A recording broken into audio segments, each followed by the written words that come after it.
Well, happy weekend, Knicks Nation. I hope you're all safe and healthy today. Hope your family is safe and healthy and that the needs of you and your family in terms of food, shelter, clothing, and especially health are being met today.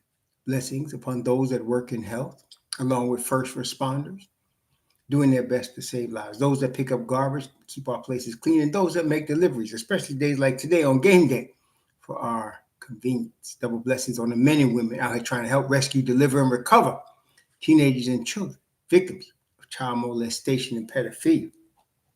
Also, people that are trying to help those that are victims of prostitution, child pornography, human trafficking, and sex slavery. Double curses on all the perpetrators, double curses on all the profiteers, and double curses on those perverts that create the demand that cause these industries to exist. Finally, double blessings on the homeless. Even today, as we sitting here, 700,000 men, women, children, families, senior citizens, and military veterans homeless on the streets of the United States. Blessings upon them, for theirs is the kingdom. Welcome, all of my Knicks family. Welcome to King Ribby. What I got here? King Ribby, Joseph Van Demio, Tony Tibbins, Juman 15, Miss Blumley, Kendall Buchanan, Ron Cohen, Lee Thomas, Bostino, Miss Edwards, Senior Beef, John Pettit, Andre, Corey Lindsay, welcome. The only DM Dawson, Bostino, Wayne Lewis, Andrew Abraham, my man, Pablo Demas, my man, Graham Rising, Malik Shabazz, Optimus Omega, Sonia Mills, Miss B, Prezi, Ron White, Smooth B, Ant Doobie, ANT Doobie 1130, Brent Massive, Superstar, my brother, Deshaun Wilson, Miss Stevenson, Vibs, VI Vibs Shop, Dutch Money 22, Chauncey Beckett. I hope all of you are safe and healthy and that you're enjoying your weekend. Stephen Kelly, my Ak, how you doing? I hope everybody's enjoying their weekend. So, the roster is set. Shalom, Organic Fanatic. The roster is set, and let's talk about what's going on. So first, I thought Kolek from the summer was going to be traded. I thought for sure he was going to be traded because of the competition at the point guard. I want to say off the top of this show, and I want to make sure everybody hears me. Kolek has won me over. He has won me over. And I'm going to tell you why he has won me over. He still can't play NBA level defense. But I got to say, he survived. He survived. You got to admit, Kolek survived. He's still on the team. And I'm listening to Jalen Brunson. I'm listening to Coach Brown. I'm listening to interviews that Kolek has done. And one thing for sure, he worked his ass off. And I always appreciate a dude that survives and works his behind off. That's Kolek. Now, with respect to Friday's game, it's very interesting. As you saw, Dadiet did not play, but neither did Mathews. So I didn't know what to make of it. I saw the replay last night, and I didn't know what to make. I said, neither of them play. If one of them play, I knew the other one was going to be out, but neither of them play. So I already told y'all, and I've been saying from summer early, Shamet was going to be on this team. Okay, Shamet was going to be on this team. I don't even know why there was any discussion of the possibility of not having him. Unless he was hurt, he was going to be on this team. The only question was whether they were going to keep, as you know, they were going to keep two of Shamet, Brogdon, and Mathews. Two of the three. And my thought was, since Shamet is going to be a fixture, he's going to be here. The other guy was Brogdon, which means Dadiet would need to be traded. He was the only guy and it wasn't based on, and a lot of people kept giving at me with, his upside and Kolek's expendable. That wasn't the case, and people just don't get it. It was never the case. It was strict money. Dadiet made 2.8, Kolek 2.1. In order to get both of those guys, you need to move the 2.8, period. That's what it was. So Brogdon in retiring, and if you looked at Shams, when Brogdon announced, Shams said the Knicks were set to sign him. So it wasn't like Brogdon said, oh, I'm not going to make the team, let me retire. The Knicks were going to sign him, which means Dadiet was going to be traded. Okay? Somebody said, you wrong, Dadiet didn't get traded. And there's some assholes out here. But no, it wasn't based on them wanting to keep him or not. Brogdon retired. That opened the door for Dadiet. The only question now was, did they want Mathews or Dadiet? And if you saw my Friday video, that's what it came down to. The thumbnail was Dadiet and Mathews. And they were going to pick one of them. And they picked Dadiet. Okay? And that tells us something too. The fact that they picked Dadiet, and let me tell you, Dadiet is not going to play a whole lot this year. I mean, he's already shown in the preseason he needs more time. I'm not saying he's not an NBA player. He is. But he's going to need G League time. And that's why, if you notice, do you know that they signed for the G League team Romeo Langford, who came out of, where he come out of? I think he come out of Indiana. Then he went to the Celtics. He didn't make it. But they signed him. And they signed the same boy that they signed last year from San Antonio. Why are they signing these cats? Let me tell you, it ain't because they think these guys are going to be on the team. They're going to give them a shot. But it's to help guys like Dadiet develop. Him playing with Roby, him playing with Romeo, it's going to help him develop. And that's what this is about. Putting into development work with a guy like Dadiet. Okay, so he's on the team. He's going to be here. His money is guaranteed, so he ain't going nowhere. There ain't going to be no trades unless the Knicks fall apart. You ain't forget the trade. And they only got $400,000 to work with now. So what you will see in after mid-year, after the 41 games is done, they might, if they need to, they bring in people on 10-day contracts. Greetings, Craig. They're bringing people on 10-day contracts. And if you remember now, they'll keep renewing the 10-day contract until it gets to the point where that $400,000 can pay for somebody for the rest of the season. So that's what they'll do. But what the fact that they kept Shamet and didn't keep Mathews says is that Coach Brown and the coaching staff is very confident that they got all the shooting that they need. Because I thought they would keep Mathews because of his shooting, right? But they're confident they got all the shooting that they need. And I think they do. I mean, when you look at it, if Mitch Robb is in the starting five, the other four guys are shooters, right? I mean, there's no doubt. All four of the guys, if Mitch Robb is in the starting lineup, Brunson, McCall, OG, and Cat, they're shooters, okay? All of them can knock down open threes. And then on the bench, you got Deuce, okay? You got Clarkson, right? And Yabusele. You got three shooters. And it depends on who you want to bring next. And then, of course, you got Landry Shamet. Now, I don't know. I mean, this is why one of the reasons I liked Friday's game. It wasn't Monday's game. It was Friday's game. I was watching Kolek from the summer. He did not look good in Summer League. He just did not look good in Summer League. It looked like to me he was on the verge of being out of here. But Brown obviously believes in the kid, and the organization believes in the kid. And one thing, I think he's guaranteed. Let me see. I just want to look at his. I think he's guaranteed $6 million. I just want to see, make sure, or is it $4 million? I want to double check because I think he's got one more guaranteed year. Let me just double check here. Kolek. All right, so Kolek. Yeah, he's got one more guaranteed year. He's eligible for an extension this year, which they won't give him. But he's got one more guaranteed year next year. So if you're the Knicks, you might as well play this out and see what you can get from this guy.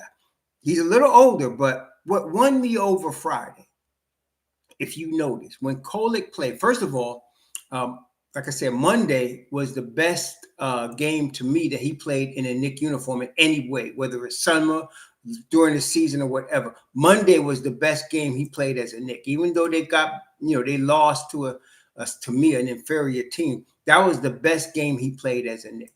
But Friday, he played, what did he play? 14 minutes? I want to say he played 14 minutes. And what I loved is how Brown used him. In those 14 minutes, he was +6. And I remember, like, you hardly saw Kolek put up plus minus numbers of plus anytime before this preseason. He just wasn't doing it. So let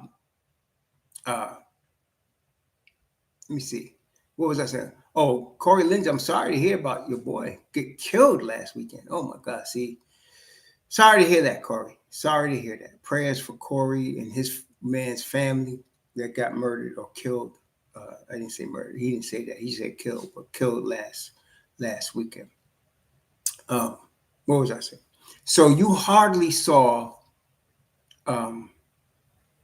Kolek be plus at all in plus minus. I think the best I had seen him was 0, but +10 on Monday, +6 yesterday. Now, what I liked is Kolek was out there with 4 defensive players. He was out there with Deuce, Diawara, Hoop Porty, okay, and McCall. And he played very well. And I guess I should have known that, you put 4 defenders around him and he's going to be a better player. And he was. He played. Brown consistently had 4 defenders on the floor with Kolek. Okay. He consistently had. One time, I think he put Jordan Clarkson in there with him. But Kolek played very well. And not only that, he looked more he looked more confident. And a lot of times in the NBA, they got a commercial running where Jalen Brown says, some days I wonder what I'm doing here. And then other days I know I belong. And for NBA players, a lot of it is getting to the point where you belong. Okay. Getting to the point where you belong. And so we're going to talk about Diawara in a minute. Don't worry, I'm going to catch up with him. But I do. Now, this is the thing. I'm going to tell you, I'm not going to get all hyped like some of y'all going to get. That Kolek, well, you know what he has won? The prize he has won is the 3rd string point guard. That's the prize he won, okay? And that's big because I didn't think he was going to be on the team. So Kolek has now solidified himself as the 3rd string point guard. That's why you don't need that. They don't need to go sign nobody else. They don't need to go sign another point guard. What was the boy? They don't need to sign Dinwiddie, whatever. They don't need to sign him. Kolek is a 3rd string point guard. And that's big for Kolek because that means he's on the team now. Okay. And he's going to get some minutes. Now, if you recall Friday, they did not play 3 starters, right? 3 starters were out Friday. So Karl Anthony Towns, OG Anunoby was out. Who else was out? And Mitch Rob. So they had 3 starters missing from, on Friday night. So when those 3 starters come back, okay, you won't see Diawara and you won't see Jamison much. Although, if y'all recall, I've been telling you from the Summer League, Diawara is my surprise pick to get minutes. I've been telling you that from Summer League because I told y'all he's NBA ready on the defensive end of the floor. Okay, he's NBA ready on the defensive end of the floor. Them long ass arms he got, the foot movement, the hip move, he's NBA ready on defense. And he's not far on the offensive end. He's not far at all. Okay. And so I thought Diawara was going to be, to me, he was my surprise pick to get minutes this year. So you had 1 game, you were missing 3 starters. And so Brown did the right thing. Jamison and Diawara, I'm glad he started them too. And look, I liked Jamison when they signed him. I liked him when they signed him. I thought he would be what he's going to be. Basically, it's Mitch Rob, Cat, Porty, and Jamison. Those are your 4 at the 5 spot. The Knicks are deep at the 5. Even if one of them gets hurt, you don't need to go make no trade. The Knicks are deep at the 5. Okay, they are. And I'm not even counting Yabu Sele. There was one sister was getting on me. I think her name was Louisa. She said, "Damn it, Raw, he's not Italian." Because I kept saying Yabusele. I said, all right, sister, I got you. Yabu Sele. You could call him Yabu Butts.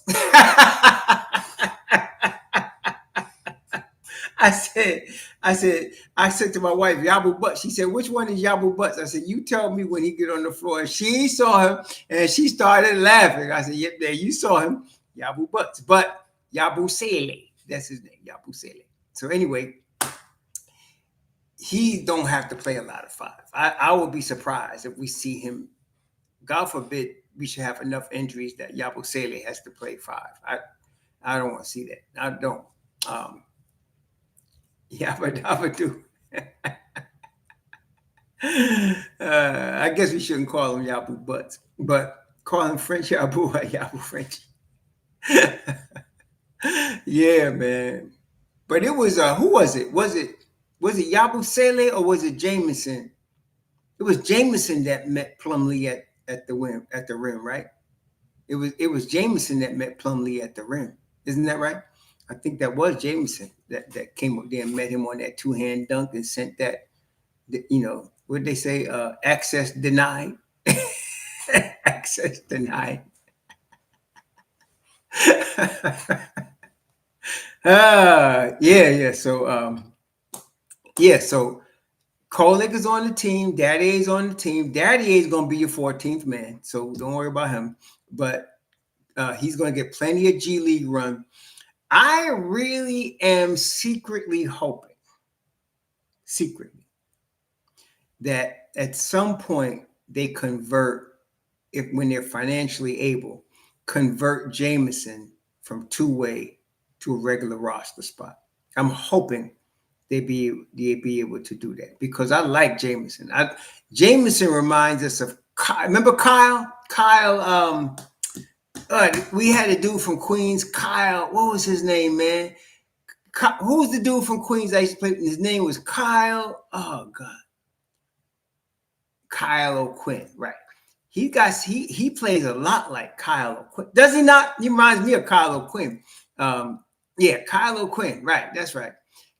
He reminds me a lot of Kyle O'Quinn. He got a lot of Kyle O'Quinn, built like Kyle O'Quinn, strong dude, strong rebounder, hustle. I like that. The problem with Kyle O'Quinn is he came at the wrong time. They did not have the management team we have now when Kyle O'Quinn was here. Otherwise, he might have still played for the Knicks for a while. But I liked Kyle O'Quinn.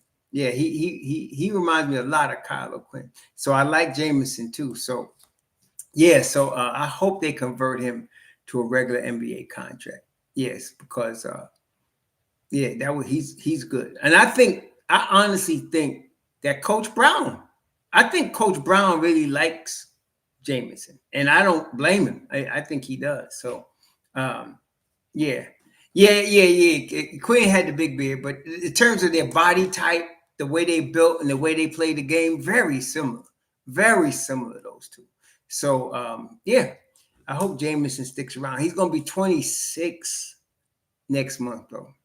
So, I mean, he's going to be like in Yabu Sele's situation, trying to get that, $10-11 million contract. That's going to be his bag if he can get it. No, we don't need a backup point guard for Brunson. There's always somebody that kind of be stupid. We don't need a backup point guard for Brunson. We don't. We need a backup point guard. There's some guys, and you get this in Knicks Nation, unfortunately, too much. They expect all-stars at every position, first team, second team, third team. They expect all-stars. So we need a backup point guard. So I guess Deuce McBride doesn't exist. See, I already got rid of some dummy the other day. Come back, Bruce McBride's not a point guard. As soon as I see those words, click, bye. Better check the disclaimer before you come in here with that mess. Deuce is the backup point guard. Yeah, really, bro. Really. Catch it before you catch it. You know what we used to say back in the 80s? Check yourself before you wreck yourself. Remember that? Some of y'all remember that? Check yourself before you wreck yourself. It is JB, then Deuce, then Kolek. Check yourself before you wreck yourself. This ain't X. You can't come in here with your deluded crap and think this is a damn democracy. This ain't no damn democracy. This is the black man's Trump right here. You can't just come in here without talking that man. You know what I'm saying? You can't. Really. Truly, really. Read the damn disclaimer before you come in and acting a fool. Check yourself before you wreck yourself. That's all we say. Yeah. Anyway, let's move on. So, from the game on Friday, which I got good to see. So, you saw Jalen Brunson play 34 minutes. Did you all hear what Brown said about that? That's the range of minutes he'd like Brunson and McCall to play. 34 minutes. I'd say 32 to 34, right? 32 to 34. So that's the range of minutes. So wait, Brunson is obviously a point guard. You get 48 minutes of point guard play. Okay? You get 48 minutes of point guard play. And so Deuce came in for Brunson. And Deuce played point guard for, I don't know, maybe 8 minutes. And then Kolek came in and played 6 minutes. Now, total Kolek had 14 minutes. But last year, that's a good question. Coach Hauser asked, what did they average last year? That's a good question. Let me pull that up. The basketball reference will tell us. Let me see now. That's a good question. Let me see here. What did they play last year? I'm looking at basketball reference. I'm looking at year 24-25. Let's see what they played last year. So last year, Josh Hart averaged 37.6. Brunson averaged 35.4. Mikal Bridges averaged 37. OG averaged 37. Karl-Anthony Towns averaged 35. And Deuce averaged 25. So last year, that was the minutes. Now this year, Brunson is going to be between 32 and 34. So is McCall, 32 and 34. And that makes a big difference over an 82-game season. I don't think anybody in the starting unit is going to play more than 34 minutes a game. I don't think anybody in the start. You might get a game here or there, like an overtime or something, but I know my boy Precious got waived by Miami. I'm disappointed in that. I'm disappointed in that, honestly. But also, Josh Hart is not going to be playing 38 minutes a game. I mean, I think do we understand that? Josh Hart is not going to be playing. He ain't, you know what? We all understand that Josh Hart was Tibbs' Swiss Army knife, right? I mean, am I lying? Josh Hart was Tom Thibodeau's Swiss Army knife, right? That's what he was last year. That's what he was since he got here. He was Tom Thibodeau's Swiss Army knife. I don't think he's going to be the Swiss Army knife this year. I'm going to tell you right now, Deuce McBride is the new Swiss Army knife. Deuce McBride's the new Swiss Army knife. He's the new Swiss Army knife. And Brown ain't going to be playing him no 30 minutes a game either. I think the 24 minutes you saw Deuce play the other night, that's going to probably be what he averages for the season, I think. 24 minutes. I think it's Deuce. I think Deuce, because Deuce, in all the games he has played, he's guarded 3 positions, 1, 2, and 3. He's played 2 positions, 1 and 2. And I think that's going to continue. And I love the way Brown is mixing this up. He's got Deuce played minutes with Kolek. Okay. That's why Kolek got total of 14 minutes, because he had minutes on the floor with Deuce. Deuce had minutes with Clarkson. There was a point where it was Deuce, Clarkson, and Brunson on the floor together. Okay. I love the way he's mixing this up, man. Yeah, I like how he's doing it. Now, I was a little concerned because Charlotte did not have Miller or the Ball. You're going to see that a lot. They hardly play. But when they do play together with Miles Bridges, they're tough. Charlotte can be very tough, okay? They got some nice talent in the draft this past year. That Knoepel dude, he's pretty good. So they're going to be tough. But we also, of course, are missing Towns, Mitchell Robinson, and OG. So you got, we were missing our guys too. But Well, I don't know. Smooth B. I don't. He been working hard in practice. Obviously, otherwise he wouldn't be starting. But I thought Diawara was ready to play minutes in the summer. He's on, and the thing is, I think he's only 19. Isn't that correct? I think Diawara is only 19 years old, if I'm not mistaken. Let's make a look at that. I think he's only 19, man. And dad, I mean, homie. Oh, this was last. I think Diawara is only 19. Let me just make sure I got that right. Oh no, he's 20. Diawara is 20. All right, Diawara is 20. He turned 20 in April, so he's 20. But still, he's a young boy, man. He's a young boy, and he's already ready, NBA ready on defense. That's saying something. There's not a lot of guys that come into the league NBA ready on defense. There's just not.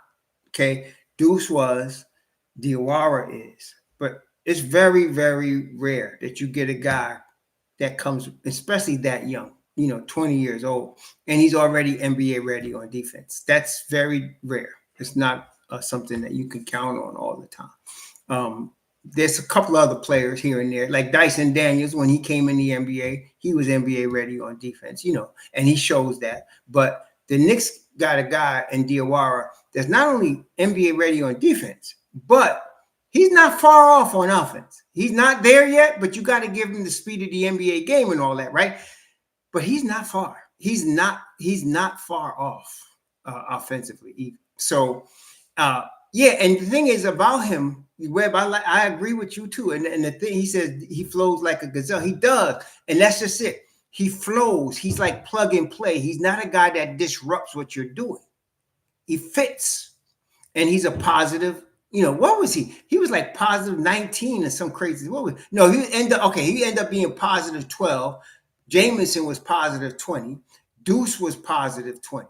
Okay, that's something else. And then I think Kolek was positive 6. I mean, that's good, man. That's real good. I like that. I pay a lot of attention to plus minus. I do, because it's sometimes it's not a perfect science. It's really not, but I'd say it's 80% a good science. You can 80% count on plus minus. It really is a very interesting stat to me. So it's not how many points they score, how many rebounds. What is the plus minus when they're on the floor? And Diawara was good. Jamison was good. Thing is, if it wasn't for Ariel Hukporti, I think Jamison might be on this regular roster, but Ariel Hukporti ain't having it. Yo, Ariel Hukporti's ready, yo. You know that, right? So look, you got this is your starting five. So Brown is going to start Mitch Rob. Okay, so he's going to start Mitchell Robinson. All right, so you got Mitchell Robinson starting.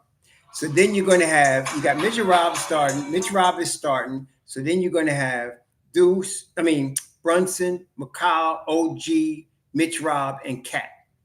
So then your second unit, you're going to have Deuce, Clarkson, Yabusele. Now, question is he going to use Ariel Hukporti or Shamet with that group? Because you got Josh Hart in that group too. So you got Deuce, Clarkson, Hart, Yabusele, and then you're going to probably have Hukporti or Shamet, right? So, and the Knicks, that's a hell of a team, right? That's a hell of a team, right? That's a hell of a team. So, all about buckets, that's an excellent question. He asked, does Brown have a history of changing lineups because of matchups? That's a great question. I don't know. That's a great question. I don't know the answer to that. That's a really good question, all about buckets. That's a good question. I don't know. But yeah, Mobb Deep hasn't been this good since Obi and IQ was on this roster. When Obi and IQ was here, that's when I came up with the name Mobb Deep, because those cats was rough. But now, these guys, they got a team. They got a damn team right now. The Knicks got a team. And Diawara is going to be pushing for minutes. Okay, he is. He's going to be pushing for minutes. I don't know where the minutes are going to come from, because he's going to, so against Charlotte, Brown played 1, 2, 3, 4, 5. He played 10 guys rotation minutes against Charlotte. He played 10 guys rotation minutes. And you remember what he said. He said he wanted to use the lineup as close to the real deal as possible. He played 10 guys against Charlotte. And so that's going to make it tough for a guy like Diawara to get minutes. But I'm telling you, he's going to push his way. He may not get rotation minutes, but he's going to push his way in there to get 5, 6, 8 minutes a night. I'm telling you. I wouldn't be surprised. The kid is got upside like that. So, right. Hill meets word. That's right. So he gonna definitely be like Kolek was last year when there was a blowout. You put Kolek in there, you're gonna see Diawara. But I'm saying in the heat of the battle, he still should be getting 5 or 6 minutes. That's what I'm saying. So we're gonna see. That's gonna be interesting. One thing though. As important as OG Anunoby is to the success of New York Knicks, if he was to miss significant time because of an injury, I'm not worried about it. I'm really confident in Yabusele and Diawara at the 4. I'm very confident. If we needed them to play the 4, if OG got hurt, or the 3, if OG got, and then you still got Josh Hart, so you got Josh Hart that can play the 3. You got OG, you got Diawara, you got, Yabusele. They could all play the 3 spot if they need to. And then you got McCall that you can move to the 3 and bring Cat at the 5 and bring Mitch Rob off the bench. There's so many things they could do, No, it really, I was looking at the history of just last year before I looked at the game last night, I was looking at the history last year and a half against Charlotte. And I was looking at Tibbs' use of the lineup. And there was one night, the Knicks won, right? They won handily the last time. No, it was the Knicks the last time they played. But he used 7 guys. He only played 7 guys. Okay. And this was the Knicks blowing them out. And I was like, he only played 7 guys. So, and John Pettit, John Pettit brings up a good point. He said, I can see Diawara taking some of Hart's minutes with his finger. You ain't joking. And not only that, let me tell you, what do y'all think? There's no need to rush Hart back. There's no need to rush Josh Hart back into this lineup. There's no need. You can let him rest and heal. There's no need to rush him. Now, his finger is not going to get better. Not this year anyway. His finger is not going to get better. But in terms of his back, you could let him work on his back, rehab his back, and come back, no pun, get back into the lineup. You ain't got to rush him because you got a Diawara there. You ain't got to rush him back into the lineup. You got a Diawara, so you could rush him. You don't have to rush him. Diawara could play, okay? This team, man, I'm very hyped about this team. And y'all heard Perk? He said, the champions coming out of the West, no matter who it is. The Knicks coming out of the East, but they're going to lose. I'm going to do a poll question right now. Here's a poll question.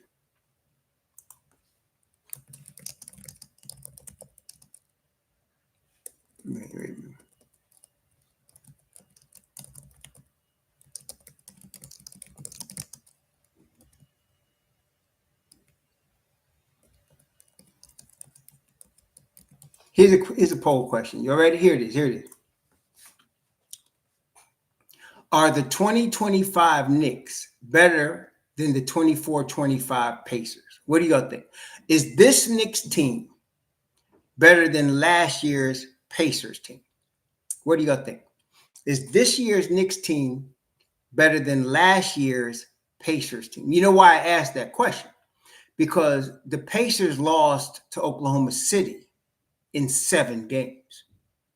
They didn't get blown out by Oklahoma City. They could have beat them. Okay. Who knows if Halliburton didn't mess up his Achilles. But they could have beat Oklahoma City last year. That's all I'm saying. Oklahoma City's coming back with the same team. They're coming back with the same team. And the Pacers almost beat them. And how? Because you see how deep Oklahoma City was? What the Knicks found out and what Oklahoma City found out was that the Pacers were just as deep. Okay? The Pacers were just as deep. And again, I want to just bring this up too. Don't sleep on Indiana this year. Yes, they're missing Halliburton, but don't let Benedict Mathurin find himself, because they're going to be a problem. Okay, they're going to be a problem. They're still deep.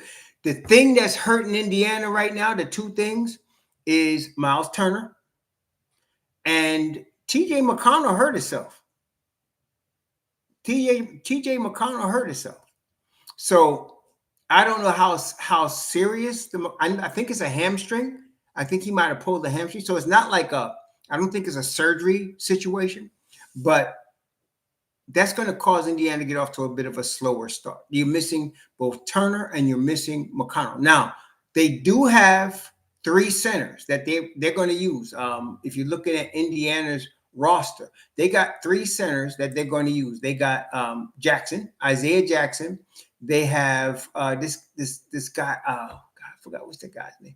He's a big white dude, but they like him over there. I forgot his name. And they got him. They got 3 dudes that they could use at center. Now, nobody of all of those dudes, nobody is an all-star, right? But they all could ball. They could ball good enough. And they got Wiseman. I'm not expecting Jay Huff. They got Jay Huff, Tony Bradley, and they got Isaiah Jackson, who plays the 5 for them. So Isaiah Jackson, who's only 24, and he signed an extension. He's going to start at the 5. Then you got Jay Huff, and you got Tony Bradley, and you got James Wiseman. So they got plenty of 5. Okay. And Barnes knows how to coach. Okay, he knows how to coach. So no. John Pettit, I'm not discounting just because I'm saying no. Orlando is going to be tough. There's no doubt. Orlando is going to be tough. Now, ATL, I said Barnes, right? Yeah, Carlisle, right? That's it, Barnes. Carlisle, Coach Carlisle. Coach Carlisle is good. But thank you, Coach House. Coach Carlisle is good. But ATL going to be tough too, because the Leprechaun and Dyson is dangerous as hell. And then you got Jalen too over there, dangerous as hell. So, ATL is going to be tough too. I ain't fronting. ATL is going to be rough. But I respect the Hawks. I'm not worried about the Hawks. Okay, I respect the Hawks.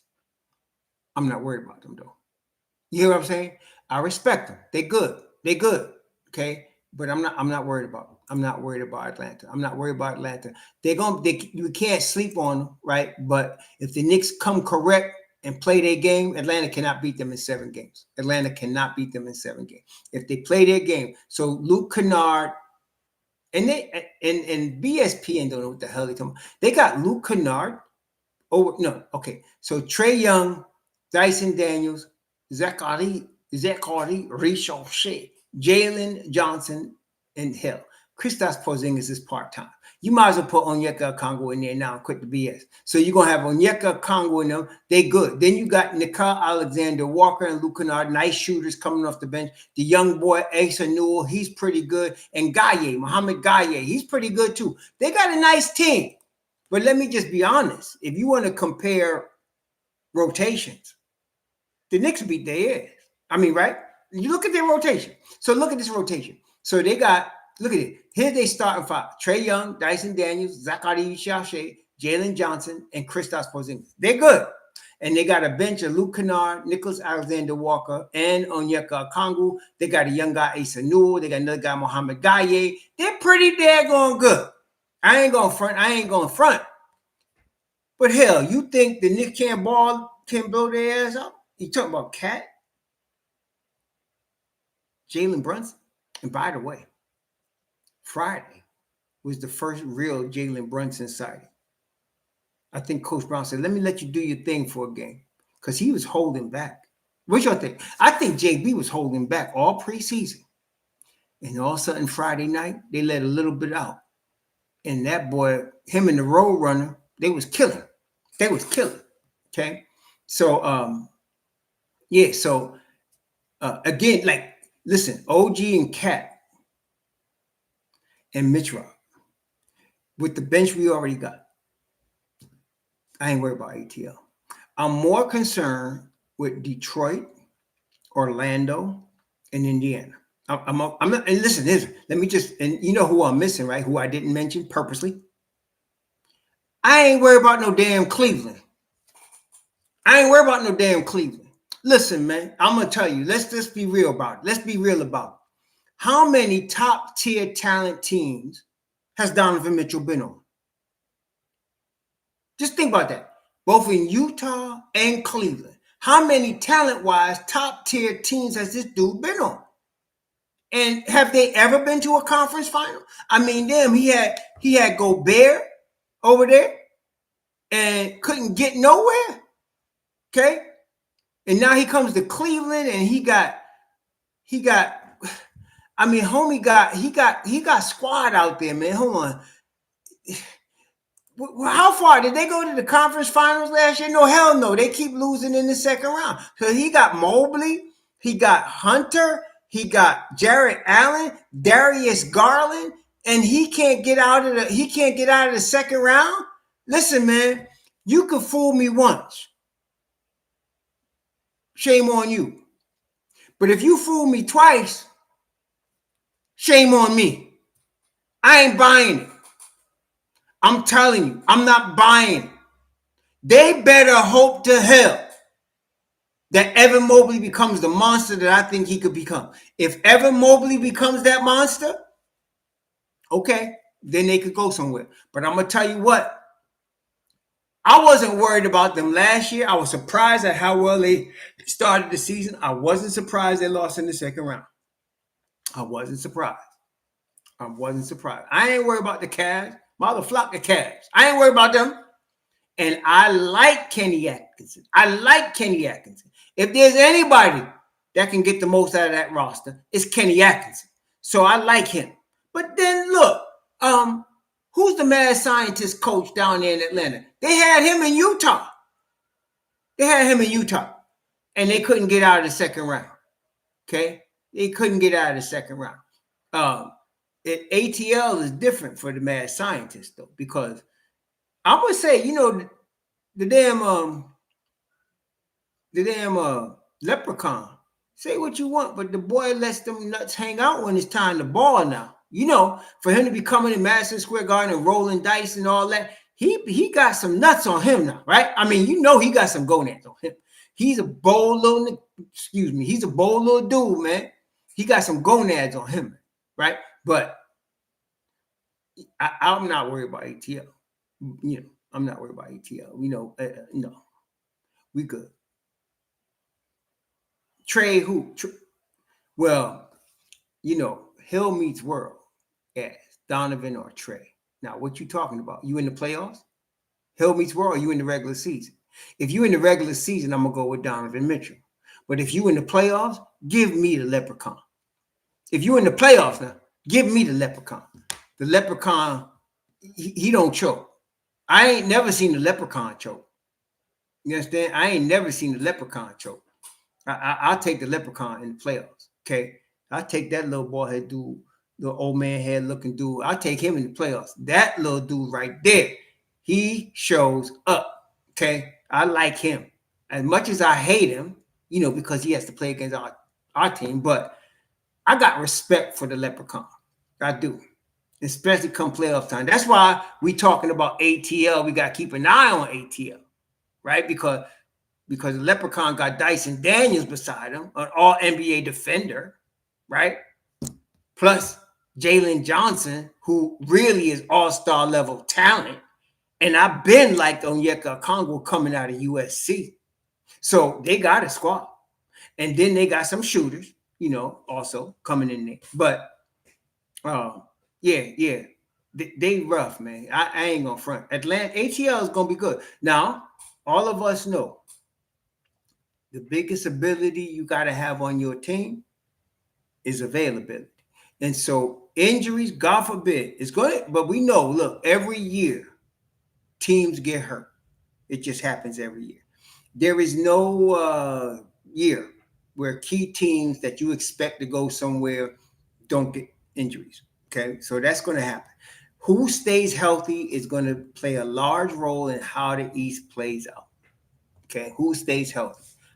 So right now in the East, right? Cleveland are already a little bit behind the eight ball because they missing Darius Garland for the beginning of the season. They're missing him. He's out until they didn't even say. He participated in the scrimmage on Tuesday. The Andre Hunter has a right knee contusion. Max Strus just got out of a walking boot. They don't even know when he's gonna be back. So they're already missing key players.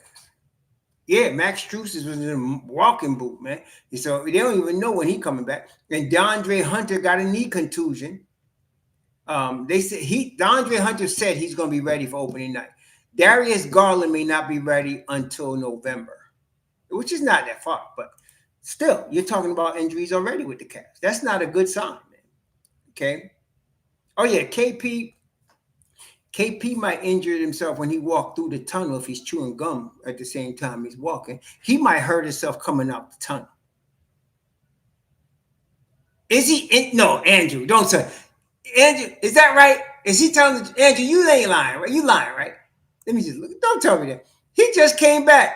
Look, man, if I am Philly, I am stretching him. I'm trading him if I could trade him, and I'm a stretch. No, he's not on the injury list. He's not on the injury list. Paul George, of course. He was a full participant in practice. What is that? Today. Kyle Lowry, we never read it. McShane conditioning work feels like he is in game shape, so he'll be out soon. He'll be back soon. So Paul George is the real big question mark. But no, Joel Embiid needs a stretch provision. I would trade him, and I would try my best to get. In fact, I would try to get Sam Presti on the phone. I said, listen, Embiid for Hartenstein today. Let's get this done. You know you're going to be missing Hartenstein, but they probably won't do it. But I would offer an Embiid for Hartenstein right now. Listen, would you trade? Let me make this another poll question right here. Let me make another poll question right here. Let me make this another poll question.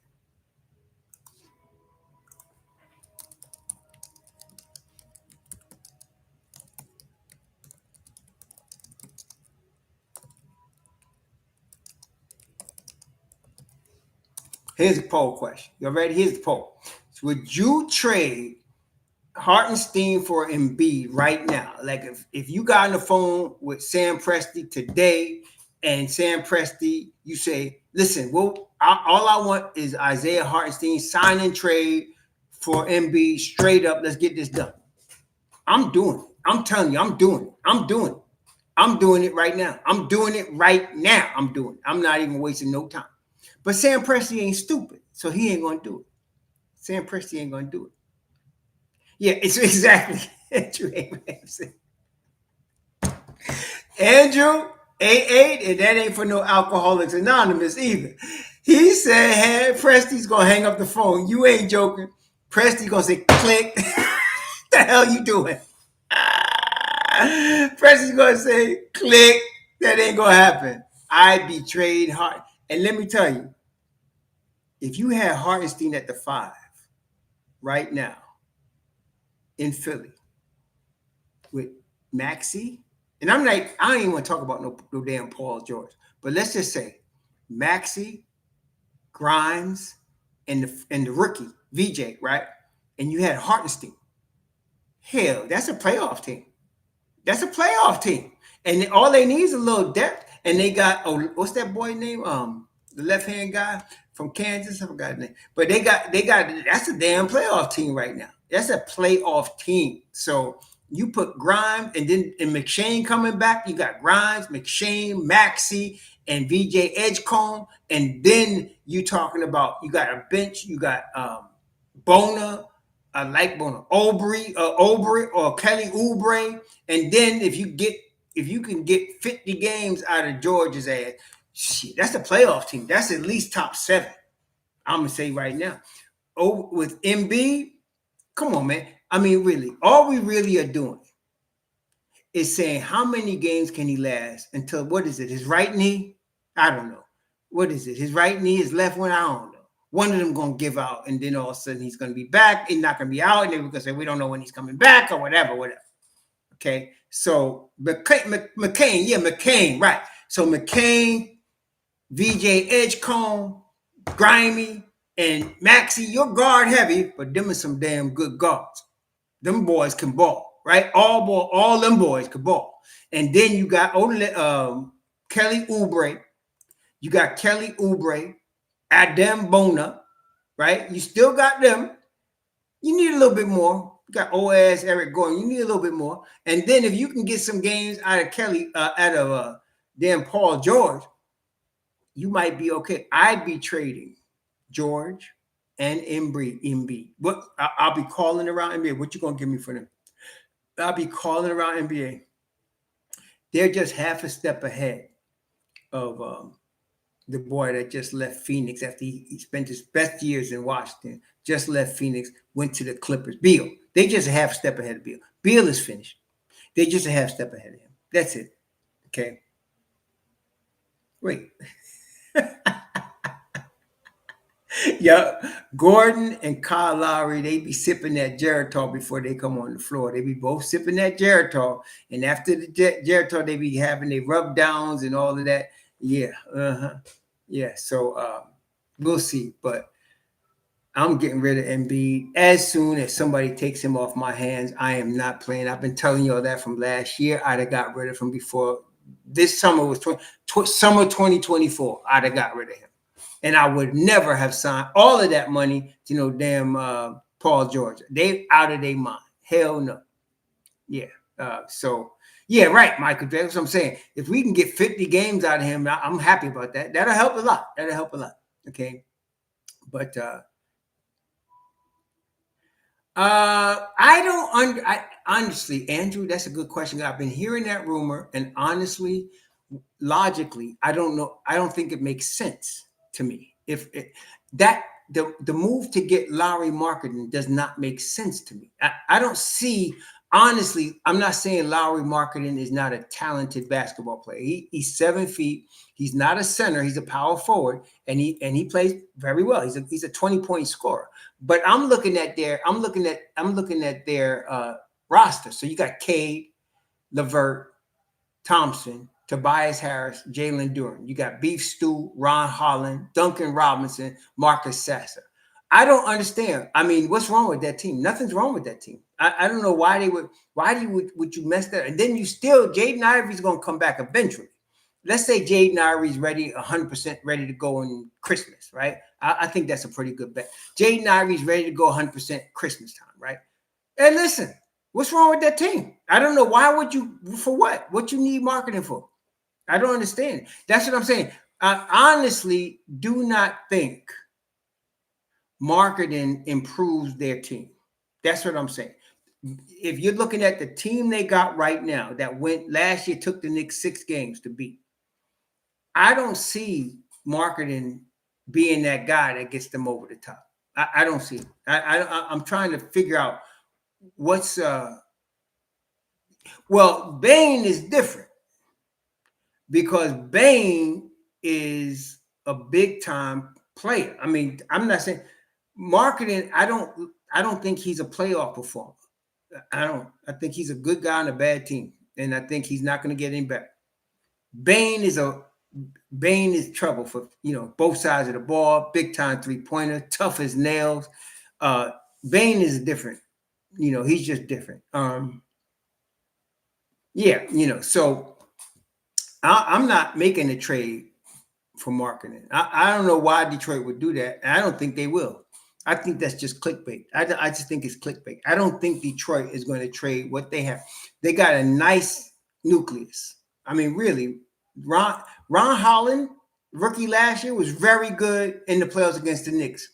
Isaiah Stewart. Well, we know Beef Stew is there. Duncan Robinson in the Miami system. He's ready. Then you got Marcus Sasser. You know, and you still got Jaden Ivory, and you got Karis LeVert, and he still got game. And Karis LeVert ain't over the hill. He still got game. Ausar Thompson then showed his stuff, and the Tobias Harris is the ultimate professional. He's ready. Jalen Duren is coming up. You know, I don't know. And where, let me ask you a question. If they did trade, let's just say they don't even consider who they would have to give up, right? But let's say they did trade for Lauri Markkanen. Are you starting Markkanen at the 5? Where are you starting Markkanen at? Are you starting Markkanen at the 5? You starting him at the 4? If where are you playing Lauri Markkanen? That's what I want to know. So right now they got Tobias Harris at the 4. Are you going to start Markkanen at the 4? I like Harris better, especially playing with Cade Cunningham. That's what I'm saying. I mean, and if you did, is Markkanen that much better than Cade Cunningham? I mean, than Tobias Harris? Is it that much of a difference? I don't know. I don't see a major difference why I would make that trade. I don't see a big upgrade. To me, that would be at best a lateral move. At best, and I'm being generous. You could screw your team up with a deal like that. You could screw your team up. So I wouldn't make that deal. I wouldn't make that deal. To me, Detroit. Yeah. So Lloyd's brother. Yeah. So Lauri Markkanen is a 4. Okay. So you're going to start him in front of Tobias. I don't see it. I don't see it. I don't see how you're going to be. That's going to make you go further in the playoffs. I don't think so. I don't think so. No, I don't think so. So yeah, I don't see it. And most of your disagreement, you would not trade Embiid for Hartenstein. I would trade Embiid for Hartenstein today. If I could get Hartenstein and move off of Embiid's deal, I'm taking Hartenstein today. No doubt, no second guessing. I'm taking Hartenstein. Yeah, but brother, he don't play no damn defense. See, that's what I'm saying. You're talking about a team that took the Knicks 6 games last year. You see the defense they played last year? I mean, right? Am I correct on that? Markkanen don't play no damn defense. He don't play no Tobias Harris level defense. I'm gonna tell you that right now. No, he don't. He don't play no. See, and again, that's the mistake a lot of people make. Offensively, he's gonna do this, that, and the other thing. Markkanen gonna give up just as much as he scores. And he ain't that much better on offense either that I'm ready to trade in Tobias Harris for him. I'm sorry. Yeah, Tobias Harris has always been like, he's one of those guys that, you know, he should be been at one point all NBA defense. He's really good on defense. He's solid offensively. He hits corner threes. But I'm not trading him for Lauri Markkanen just for some offensive punch. I'm not doing it. I got Cade Cunningham. I got Jaden Ivory coming back. I got offensive punch. I got that. I don't need no more. I don't need that more. Well, this is water. This is water. I had me a nice ribeye before I came on here, but after I'm finished with y'all, I'm gonna go and have me some maybe some Pinot Noir. Or some Chianti, something like that. But yeah, this is water. Yeah. I agree with you, John Pettit. I don't think Markkanen is as good as people are hoping. I think he's more of a tease. So I'm not making that trade. I'm not doing it. I don't see the advantage to Detroit. I see the advantage to Utah. Because you know Jack the Ripper gonna get what he gonna get something. But Detroit's front management team ain't stupid either. So I don't care about no Lauri Markkanen. If I'm Detroit, hell no. I'm that's clickbait, man. I'm keeping Tobias Harris. He's like, you know, you could put him on OG, you could put him on Mikal Bridges, you could put him on Jalen Brunson. Why am I trading that? In the playoffs, he could guard 3 guys. Okay, him and Ausar Thompson can lock up everybody. as we saw. And then you still got Ron Holland. I'm not making that trade. Mm-mm, mm-mm. I'm not making that trade. Not doing it. Not doing it. No, so Larry marketing to Detroit. I don't like it. I wouldn't do it. I'm hanging up the phone if I'm Detroit. Sorry. No, bye. Uh-uh. I'm not doing it. No. Mm-mm.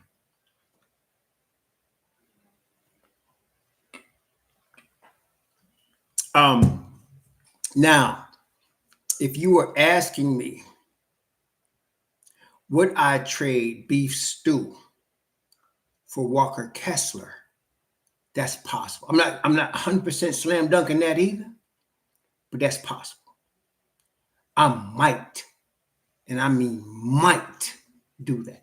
I might do that because I still got Jalen Duren. I can get another big time rim protector. Now, Beef Stew can play the 4 or the 5. That's why you got him. And you know what you're going to get from him. But, so but I might. But yeah, I think Michael Drake, you and me, I think we might be on the same page there. Yeah, but Ivy had a really bad injury last year. So, he's a young boy. He's going to be back. I don't think Ivy, we would consider him, Anthony Ambulance School. You know what I'm saying? I wouldn't.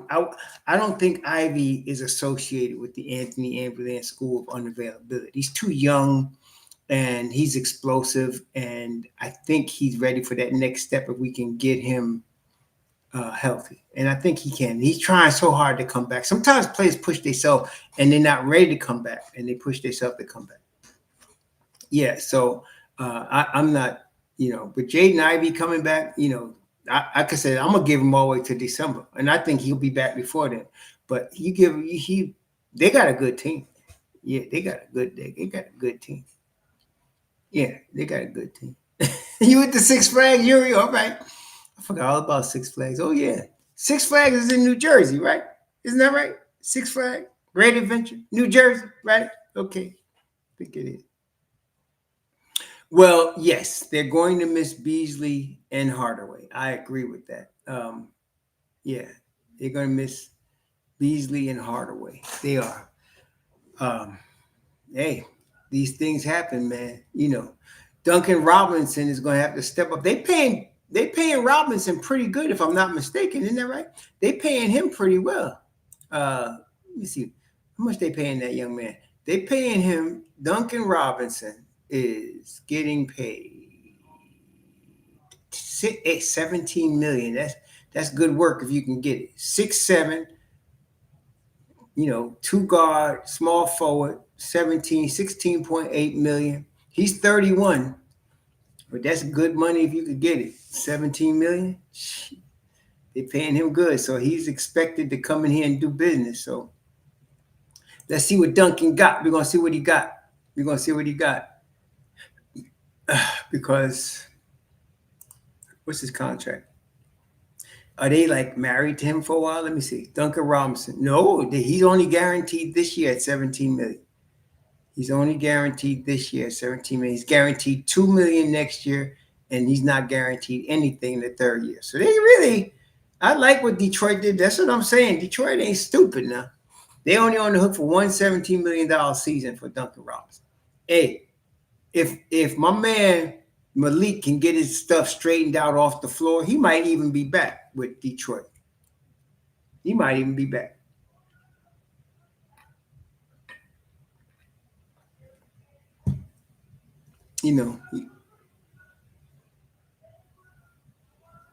Hang on one second. Tommy. Oh, that's the TV. Okay.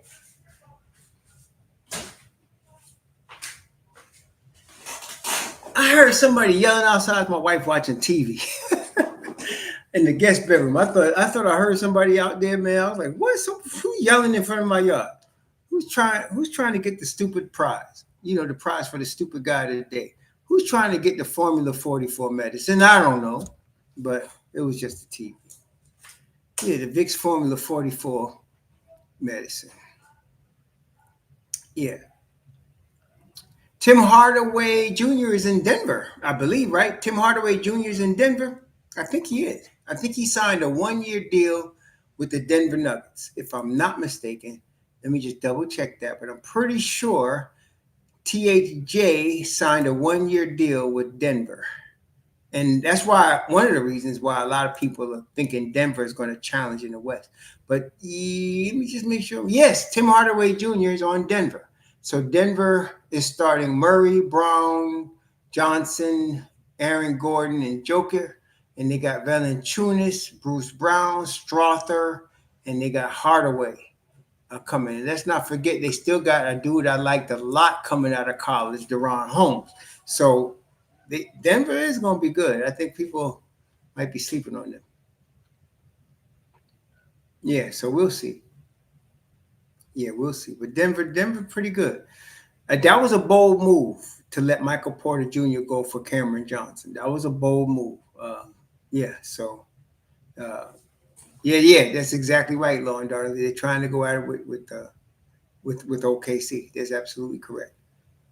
So yeah, he's in Denver. But I think he's only, if I'm not mistaken, I think that he only, I think he signed a 1-year deal with Denver, but I don't think he got a lot of money either. Let me see. Tim Hardaway Jr. He signed a 1-year deal at the Vet Men. Tim Hardaway Jr. He signed a 1-year deal at the Vet Men. He's trying to win a championship. He signed he should have stayed with Detroit though, but he signed a 1-year deal at the Vet Men. Yeah. This is what they're thinking, Lord Darnley, that Cam Johnson's a better two-way player than Michael Porter Jr. I guess we'll see. I never thought Michael Porter Jr. was that bad of a two-way player. I thought he was really talented offensively, obviously, but I didn't think he was that bad defensively. And for them to win the championship, he had to play some defense. You can't have no weak links on defense and win a chip. And they won a chip. So I don't know. Well, no, Andrew Abraham. You know why he asked if I think the Joker is going to slow down? The reason I don't think so is you look at the Joker's game, he don't require a whole lot of athletic ability, right? The Joker's a slow, lumbering dude. But he's very highly skilled. That's the Joker's game. He's very highly skilled. He could pass. He has great vision. He uses his heft, his bulk to rebound. And obviously he can shoot, and so he's a big lumbering guy, but he gets it done, obviously. So I don't think he's going to slow down anytime soon because he don't have to unless he starts breaking down. And I don't see no sign of that. So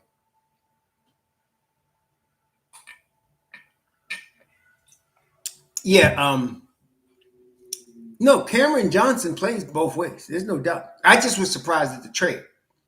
I didn't know that they were really trying to trade Michael Porter Jr. I still don't understand unless it's a money situation. What was it? Was it money that caused them? Was they on the hook for a lot of money with him? Because I'm wondering why they actually did trade him. Did he want to trade? I don't think he did. But let me see. What's his contract? Oh yeah, it's the money. $38 million this year, $41 million next year. It's the money. Oh, okay, that makes sense. It's the money. Okay, that makes sense. Because I was like, why are they trading him for? I'm not saying Cameron Johnson is not a good player. He is. But I didn't think Michael Porter Jr. for him made a lot of sense to me. But now that I'm looking at the money, it does.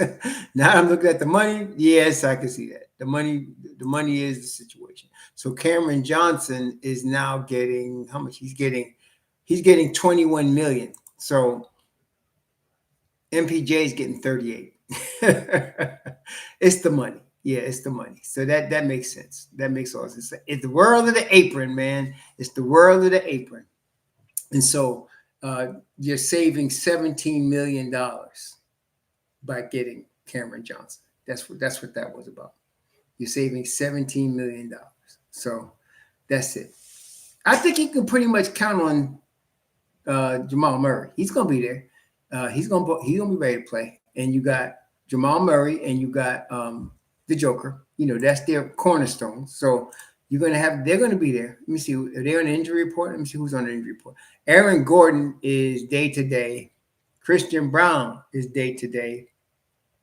Jamal Murray is day to day, and the Joker is day to day. So they're just resting them for the regular season, but they're going to be there. I'm not worried about them being there. They're going to show up. They're going to show up. I still don't see anybody beating OKC. I don't see Houston doing it. I don't see Denver doing it.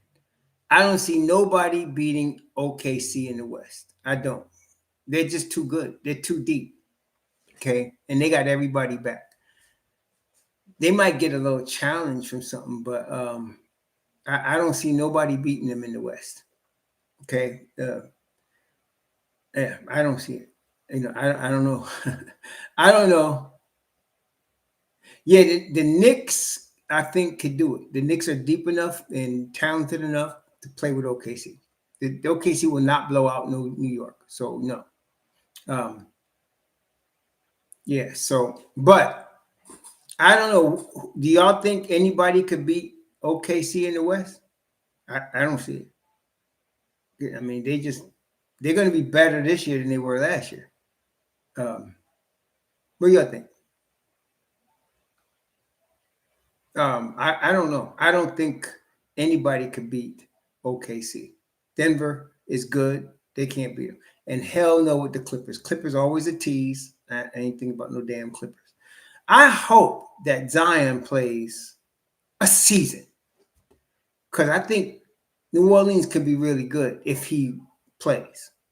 And Trey Murphy III, I already knew he was that dude. So them two, and they got nice cast of characters down there in New Orleans. So if they actually play, they could do something. Yeah. Yeah, Malik, that's a great point. That's a great point. Malik says they got to handle being hunted. That's right. You're right about that, because now everybody's wanting that. They got the target on them. You're right about that. Yeah. Oh, the serial killer. Now, I didn't know that. You mean last year in the playoffs, Denver took OKC 7 games? Did they really? Let me look this up. Now you got me looking. Let me see. Did they really take them 7 games? Let me see. The Nuggets lost. They lost to OKC last year, I think, right? They lost. They lost the Western Conference semifinals to Oklahoma City. No, they didn't do that, man. The Clippers took Denver 7 games.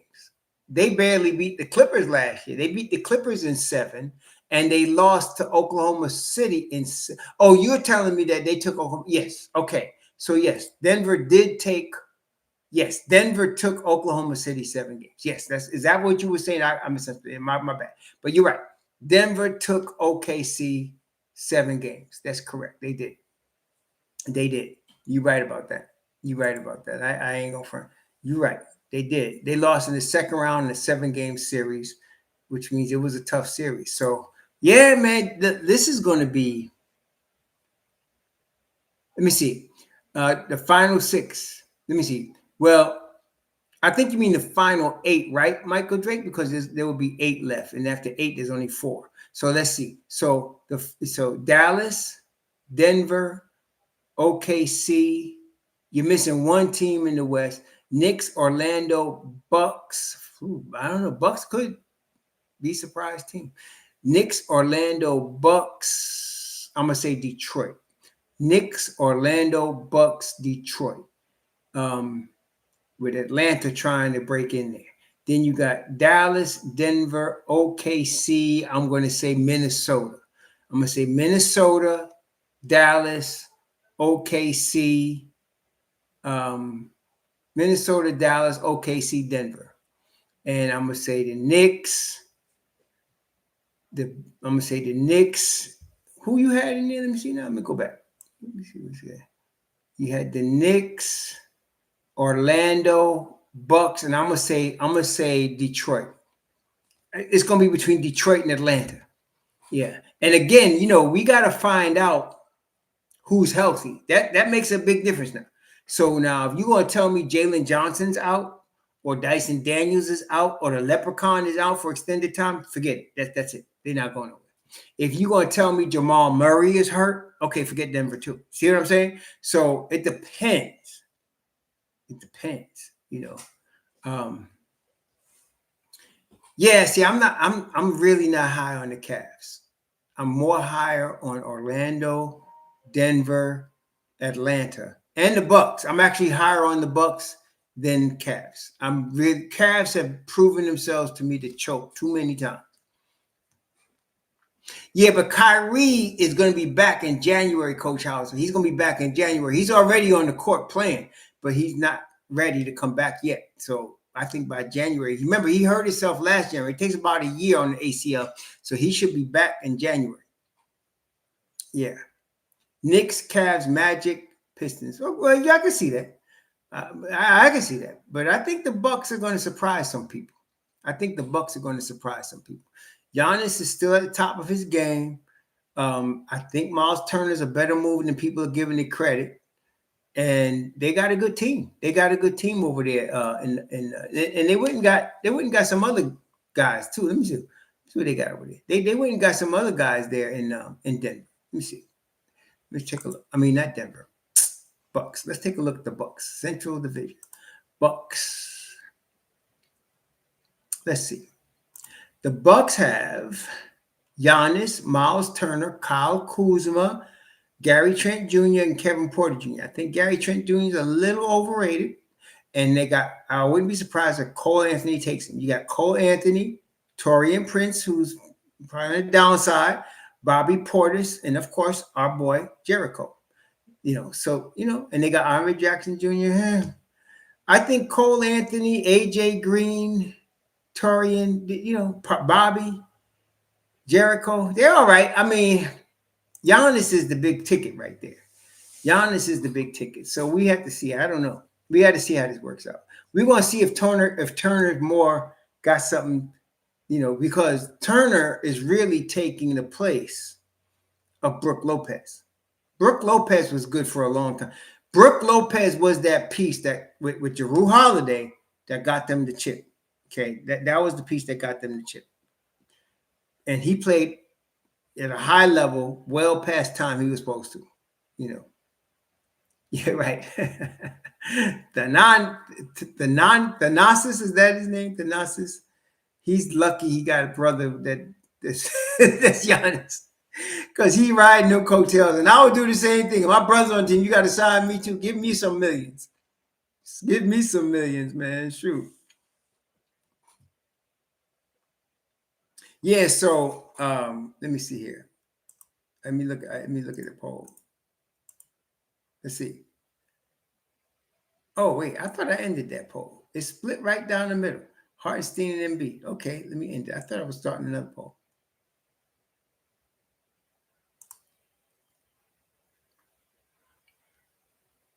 Yeah. Yeah, so we'll see. I mean, it's going to be interesting. I will tell you right now, it's going to be interesting. The Bucks are going to be interesting. I don't know what to expect. I always believed in the talent of the point guard, Michael Porter. I always believed in his talent. He can ball. Kevin Porter Jr. can ball. He can ball. Okay, his issues have always been off the floor. But Kevin Porter Jr. is a baller. He can play He can play NBA level basketball at a very high level. So he's good. So, but you never know what you can expect from him. So we'll see. We'll see. Yeah, we'll see. Nah, man, y'all can't talk about Zion as the Pillsbury boy no more. The boy's in shape. Y'all see, Andrew, you ain't seen Zion? Zion look like Zeus right now, man. Zion look like Zeus. I mean, that don't mean he can't, I mean, I'm a recovering sugarholic myself. So, he could fall off the wagon anytime, But as of the last time I saw Zion, that boy looked like Zeus, man. I'm trying to tell you, he looked like Zeus. And if he stays like that, New Orleans is going to surprise some people. I thought it was Mike Breen and Clyde. Malik is not Mike Breen and Clyde.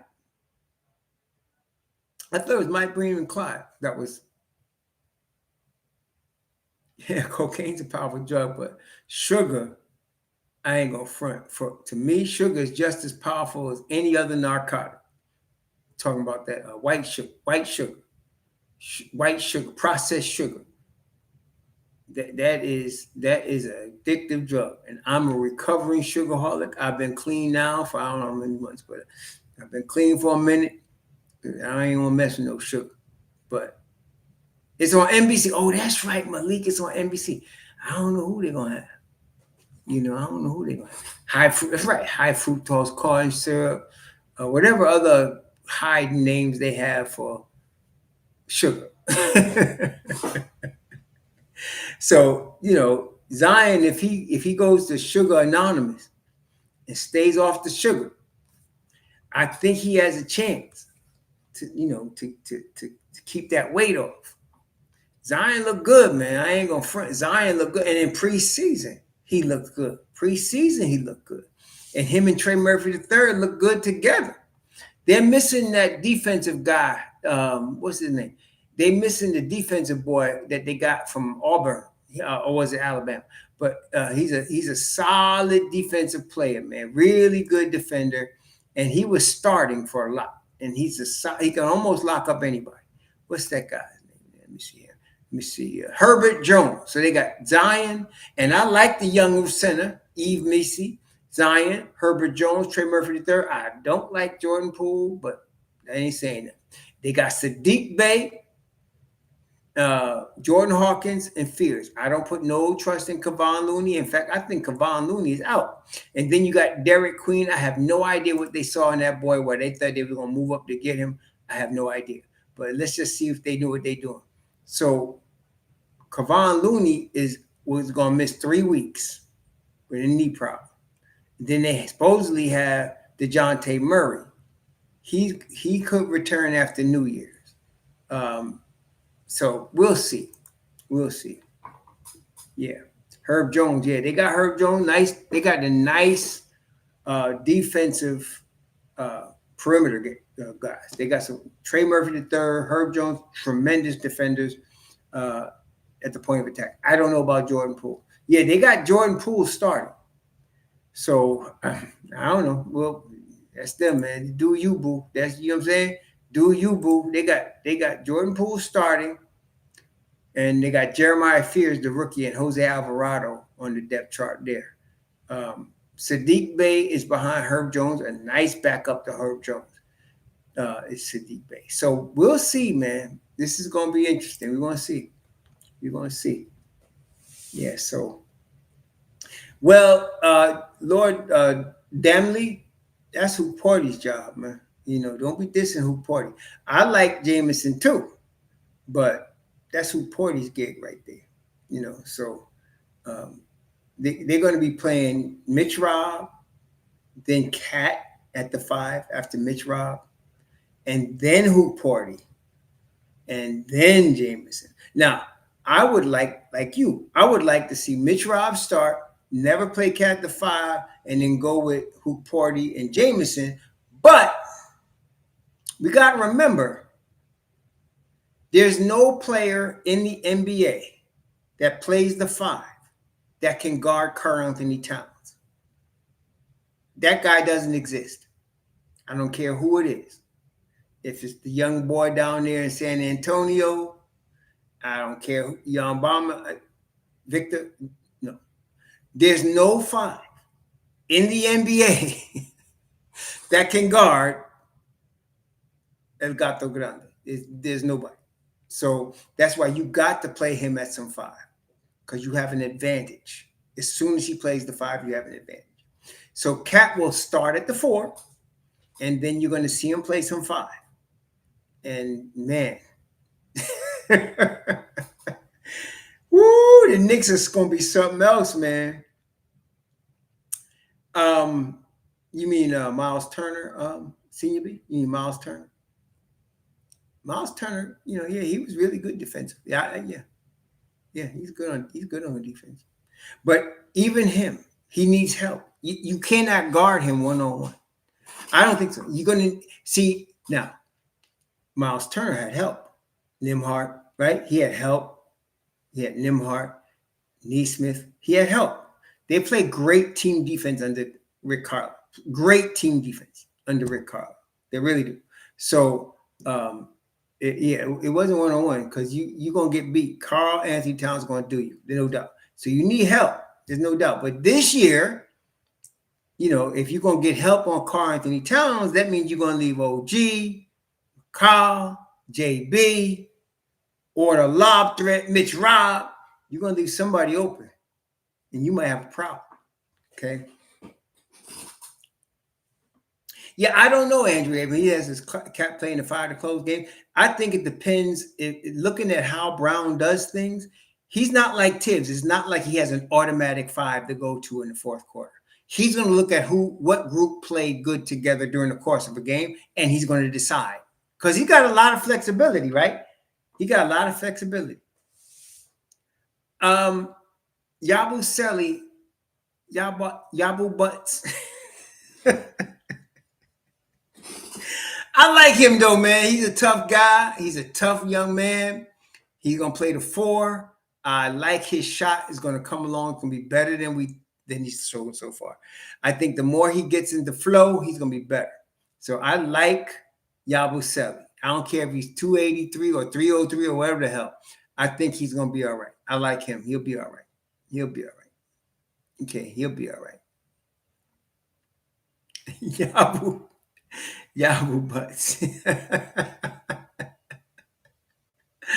He's going to butt in. I like Clarkson. Oh, I like Clarkson. To me, every time I see him, he's getting a little bit more comfortable.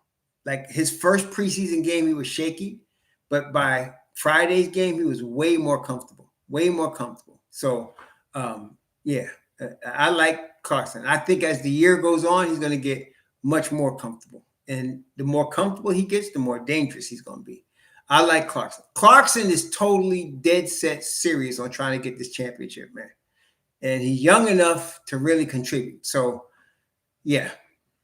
Yeah, I think he has been Andrew Avery. I think he's been solid. He's been very solid defensively. So, and he can ball offensively. He's a scorer. And so, yeah. Cat or iHeart? No. I'm Cat. Every day, twice on Sunday. Cat. Come on, man. Cat. iHeart is really good. I'm not fronting. iHeart is really good. But you talking about a guy that can't be guarded by 99% of the league. And he can play good enough defense. He needs to step up a little bit. And I think he will. But offensively, there's nobody that can mess with him. Nobody. Cat's going to give you could just pencil this in. 24 points, 12 boards. Pencil that in. Cat, 72 games, 24 points, 12 boards. Cat's going to give you that. Cat's going to give you that every night. That's automatic. Okay. Don't even worry about it. He's going to get that. Okay.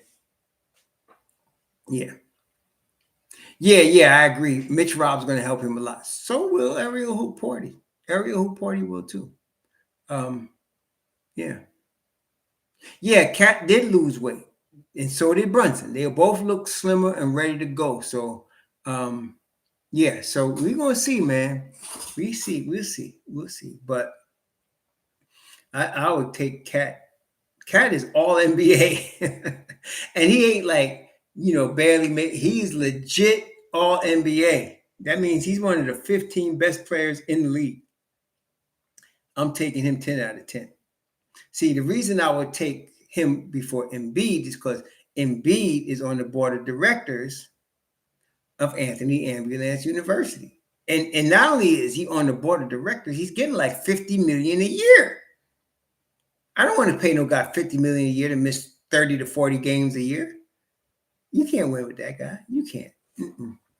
He is not the better team. He's not going to win. Yeah, Cat, you could just pencil that in. He's going to get 24 and 12. That's going to happen. Okay, that's going to happen. He's going to get 24 and 12. You could just pencil that in. That's automatic. That's automatic, man. So nobody can stop him from doing that. Yeah, so I mean, I would see. Oh, is that right? See, people, I didn't know that.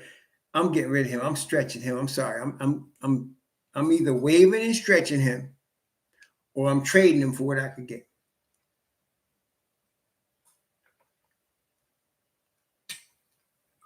I'm trading him for what I could get. We're talking about Embiid, Lord damn. If I can get, I'm trading him. I would have traded him a year ago. Honestly, I would have traded him a year ago. And I don't trust his knee this year. I don't trust it. I don't trust it. If they need him to try to win a chip, they ain't winning no chip. I'm not. Hell no. Mm-mm. Mm-mm. No way.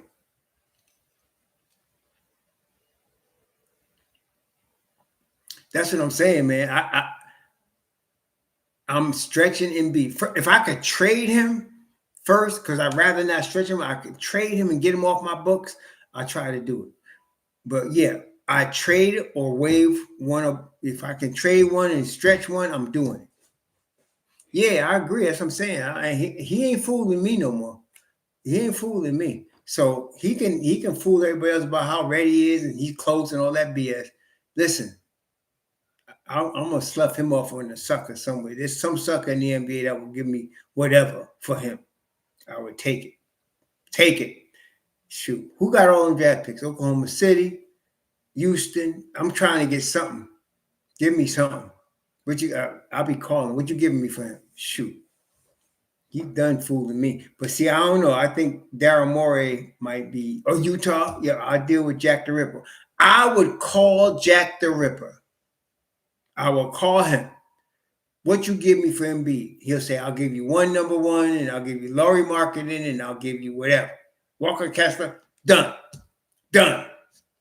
Done. I'm telling you right now. Done. So I'm trying to get rid of him. To me, he costs more than he's worth. The year, honestly, do y'all remember the year Joel Embiid won the MVP? I thought the Joker should have got it. I don't even think he was the best player that year. I think they gave it to him politically. I don't think he was the best player. The year he won the P, I think it was 2 years ago. To me, he wasn't even the best player then. Joker was the best player. Okay. Right, exactly.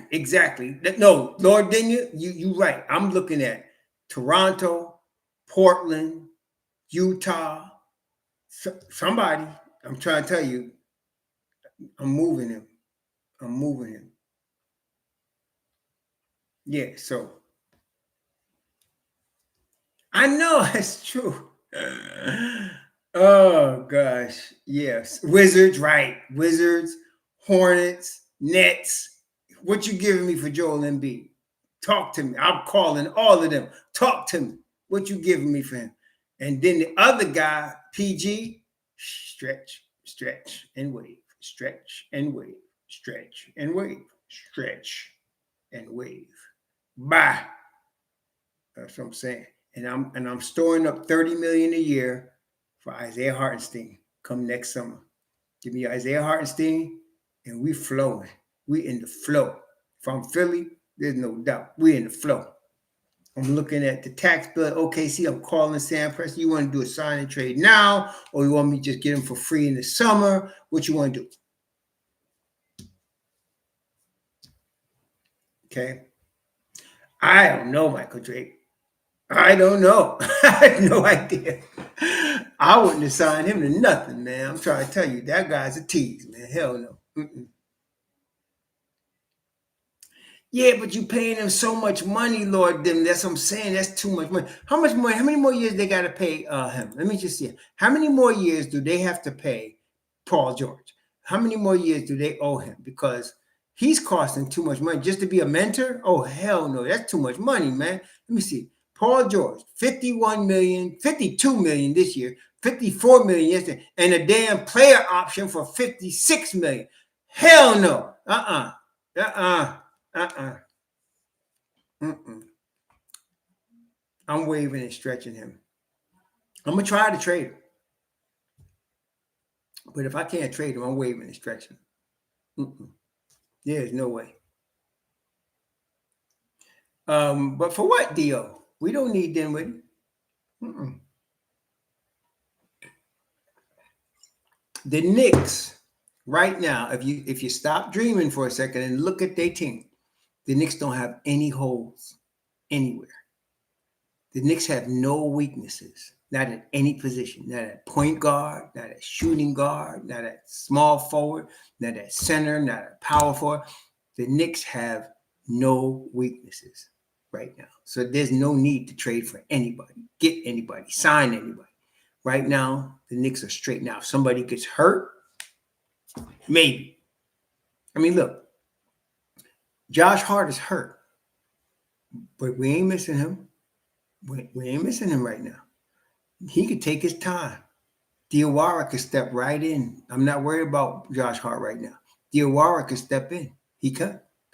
And we could wait till Josh is 100% healthy. Diawara is ready to go, baby. Just let him rest. So we ain't got no weaknesses. Anybody talking about we need a backup point guard is just a deuce hater. To me, that's what you are. You're a deuce hater. And I'm not even listening to you. I'm waiting until you get down from your high because you must be out your goddamn mind. Deuce is the backup point guard. And now I am now officially, and y'all can bear witness, that is October 19th, 2025.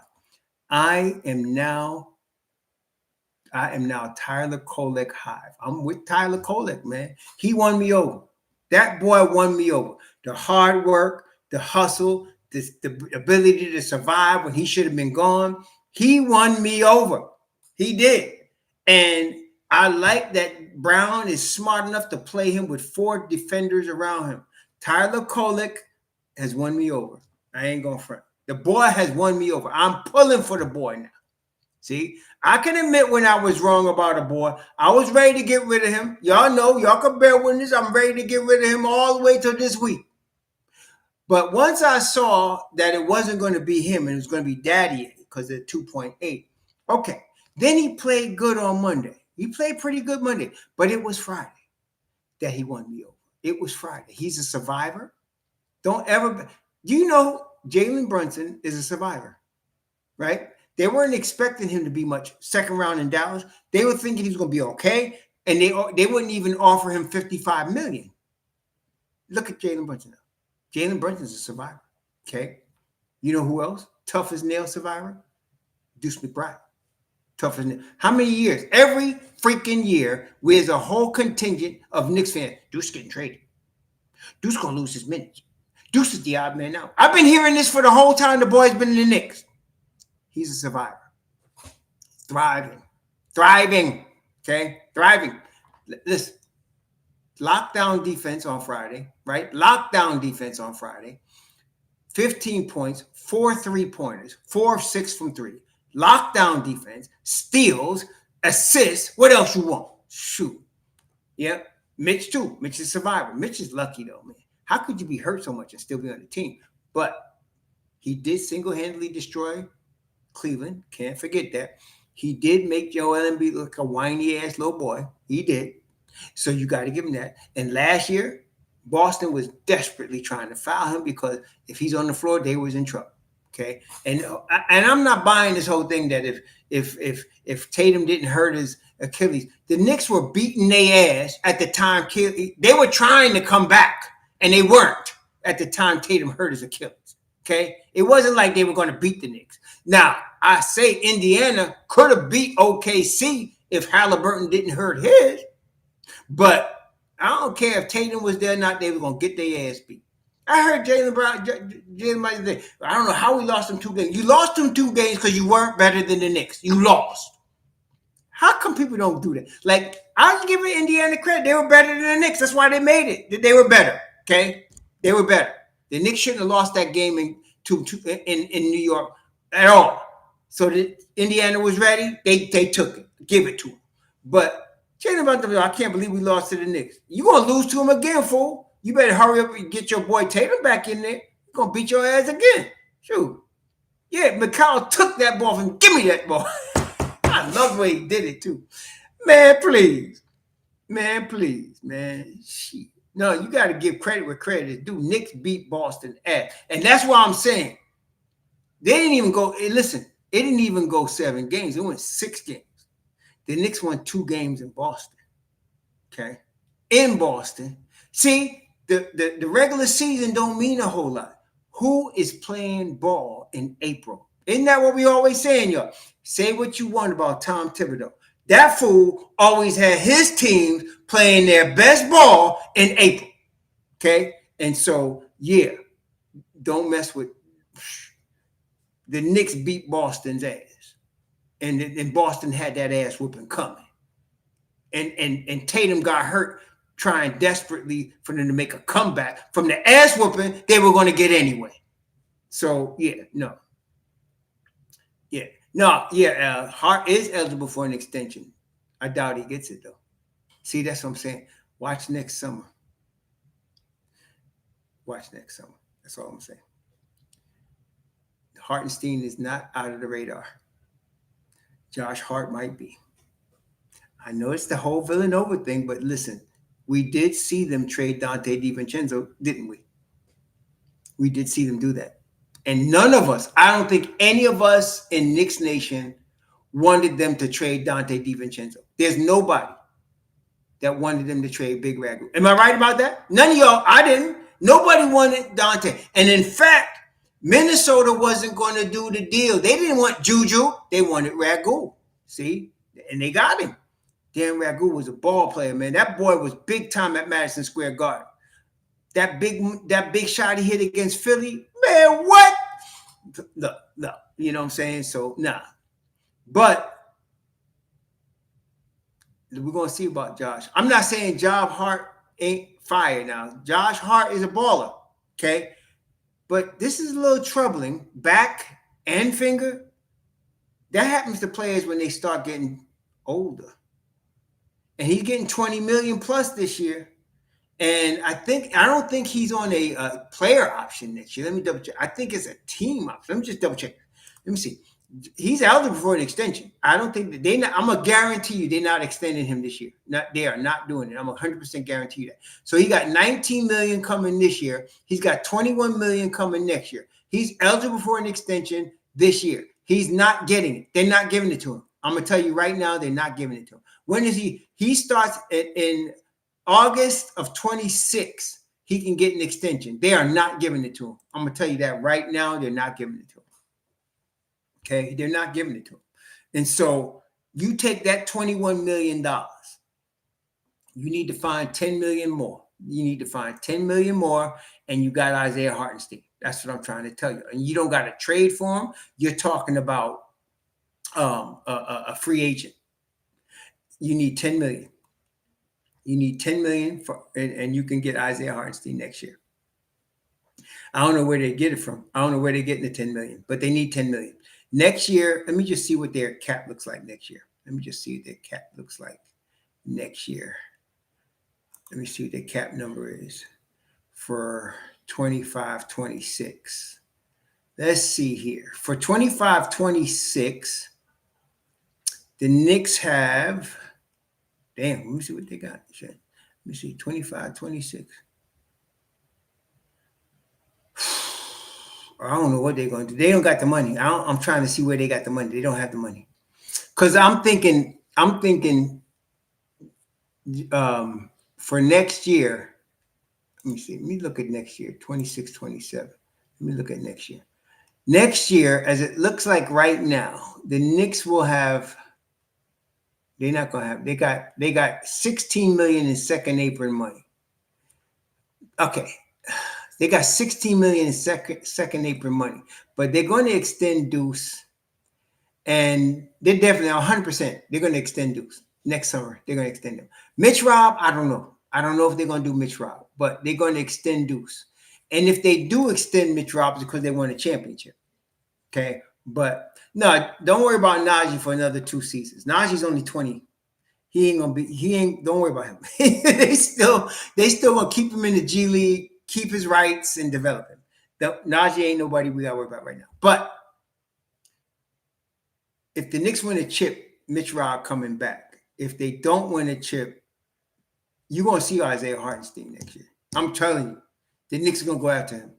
And they can get him as a free agent. He's going to be an unrestricted free agent. Let's see. So yeah, Jameson is good. So look, if you go into next year now, you're missing Josh Hart. Let's just say that's all you're missing, Josh Hart. Okay. So now you got 36 million under the second apron. Let me explain this now. If you got 36 million under the second apron, let's say you extended Deuce. That money don't count next year. Deuce has another year on his contract. So you can extend Deuce and it don't count against your cap next year. Okay. He's going to get the same money he's going to get on this contract. Okay. So he got another year. So now you got Jameson, Ariel Hooporti, and Hartenstein. How y'all feeling about that contingent at the 5? So you got Hartenstein, you got Hooporti, and you got Jameson. That's a pretty nice 5-man contingent at the 5. And then I'm telling you, man. So Blockness needs to come correct this year. And if they win the chip, he'll be back. If the Knicks win it all, 100%, unless he's hurt, Mitch Robinson's coming back. But don't sleep on Isaiah Hartenstein. I'm trying to tell y'all, don't sleep on that redhead boy. I'm telling y'all, don't sleep on brightness. That's what they call him, brightness. He's not light skinned, he's bright skinned. Don't sleep on brightness, man. I'm trying to tell y'all. So I don't think they're going to extend Josh Hart next year. It's going to be, if they do, it's going to be a lot less money than he's making now. They're not going to give him that kind of money next year. There's no way. He'll be 31, and don't let him miss too many games this year. We'll see. He's still going to be variable, but we got to see how he holds up. His body looked like it might be breaking down. We're going to see. Yeah, so we're going to see. But next summer is going to be, I will tell you, it's going to be very interesting because Oklahoma City's not bringing Hartenstein back. Not for no $180 million tax bill. That ain't happening. Not in Oklahoma City. No, don't hire me. I ain't Brock Aller, man, but I'm going to tell you, man. Yeah, right. That's right. The brother, Brightness, the brother, Isaiah Brightness. The brother. So it's going to be interesting summer next year. That's all I'm going to say. It's going to be interesting. So, yeah, I don't see them extending Josh Hart. I don't see it happening. I'm telling you. So this year, Josh has got, he's on the bubble. He better correct. He got to play. He's not going to, a good thing, he's not going to be playing no 37 minutes a game this year. So that's actually good for Josh Hart. If you keep him under 30 minutes, that's good for him. That will make him play better, I think. He's a closer. He's the hustler. He's the Swiss Army dude for real. But I think Deuce is the new Swiss Army knife. I think Deuce is going to be that Swiss Army knife this year. I think Brown has got Deuce as his Swiss Army knife this year. So, and that's a good spot for old Deuce. So we'll see what happens. Yeah, so if the Knicks win a chip, I think Josh might retire. Because he's going, but why, if I'm Josh Hart, and he's a very, he's, for all the joking aside, he's the funniest Knick I ever saw. In all my years of 50 years watching the Knick, I have never seen a guy funnier than Josh Hart. Nobody, period. Nobody. But if I got 21 million more to get, you could trade me if you want it. I'm getting my 21 million. I'm getting my 21 million. Okay. I'm taking that. So Josh Hart, they may not extend him, but I'll tell them, trade me. I'm telling you right now, I'm taking my 21 million. I would take it. No way. Oh, you think Mitch? Mitch is pretty funny. He's a big gangly country boy from Louisiana some damn way. But to me, Josh Hart is funny as hell. Josh Hart funny, man. He's funny. Especially when he breaking on Jalen Brunson. Oh my God. Him and Brunson are like Abbott and Costello, the NBA, for real. They're like Abbott and Costello, the NBA, them two dudes, man. Man.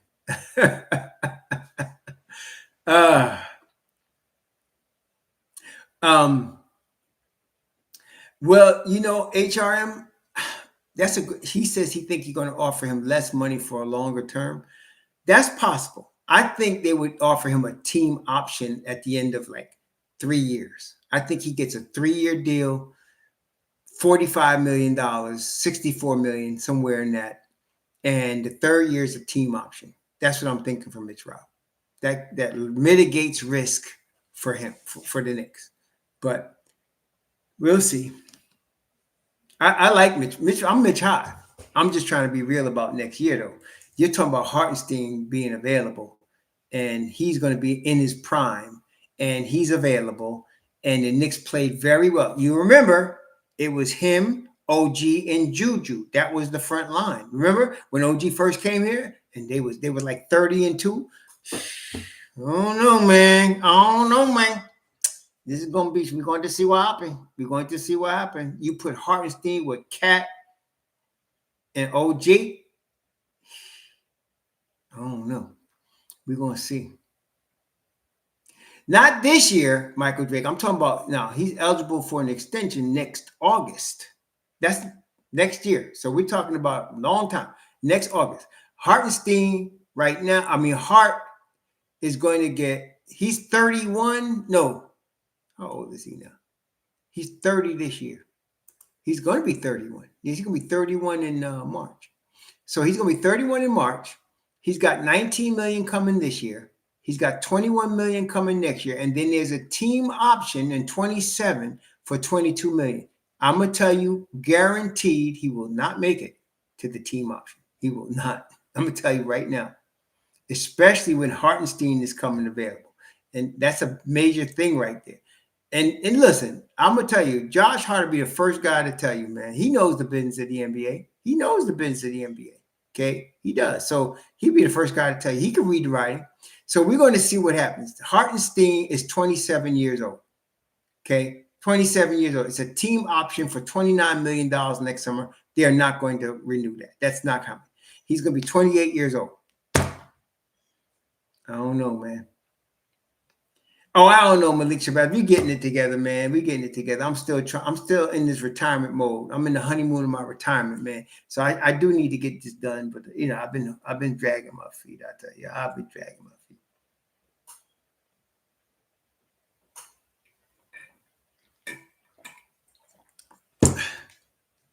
I still got people to call, so I'm dragging my feet though.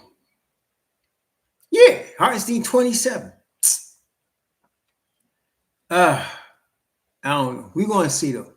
Next summer, all I can say to y'all, which I've been telling y'all, next summer, it's going to be very interesting. Very interesting. And a large part going to depend on how good the Knicks are this year. If the Knicks win a championship, okay, there could be some more Mitch Rob. You might get some more Josh Hart. If the Knicks do not win a championship, and if Mitch Rob gets hurt, God forbid, they're trying their best to preserve him. Yeah, forget Giannis. I'm not worried about Giannis. I'm not breaking up my team for Giannis. We're talking about one guy, Hartenstein. You're talking about a piece that fits, that you already know fits, that already knows New York, that already loves New York. And I think 30 million gets it done. You get him, and you could start him off at like 27 million, and you can pay him 3 years, and his last year could be like 33 million. That gets him under the apron. Everything, man. We're going to see. The Knicks are really not extending anybody right now because they can't afford to. They got to wait and see if we win this chip this year. But they got OG for what? 3 more years? At least 4 more years? They got Brunson for 4 more years. They got McCall for at least 4 more years. So they got them. You're going to have Deuce. You're going to have them guys. So we'll see. What's up, Donnell? The Roadrunners are going to be around he's got 156 million, so he's going to be here for a minute. So you got the core is going to be here, but we'll see. It's going to be interesting. It's going to be interesting. So, yeah, it's a nice roster. They constructed it well. That's why I said they ain't breaking it up for no damn Giannis. They're not doing it. It took too much to put it together, and they got it right.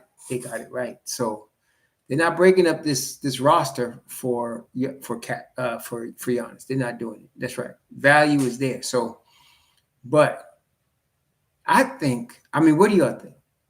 I think if you offered Hartenstein 90 million over 3 years, I think he'll come to New York. What do y'all think? I think if New York, I don't think he's going to get a much better offer than that anywhere. Orlando might try because they could use him too. If Orlando, be fair, if Orlando can get him and replace Wendell Carter with Hartenstein, they're gonna be rough. They would be rough. But if you can get 3 years, I think that's what it'll take. If you can get 3 years, 90 million, start him off at 27, right?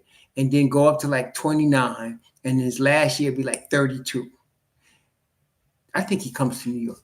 I think he comes to New York for that. And if the Knicks, they just got to get their books prepared for it, which was what I'm saying. Watch Josh Hart. That's $21 million right there. So now you just need another $6 million. And you already $16 million under the second apron. So you move Josh Hart, you might get this done. Okay. You move Josh Hart, you might get this done. So we'll see. It's a lot to look at. I don't think, because do you know what Mitchell Robinson's cap hold is? $24 million next year. I don't think they're paying him $24 million. I don't think they're paying him more than 16. So his cap hold is $24 million. I don't think that's going to be a problem. They're not paying him that. Okay, they're not paying him that. I think they're going to give him between 15 and 16, and I think he'll sign that. He'll sign that. So, yeah. So I'm saying Hart loved New York. He played well here. The fans love him. He'll be in his prime, and he'll be on a championship roster, and he'll be the starting center on a championship roster. That'd be hard to give up. I don't know. We'll see.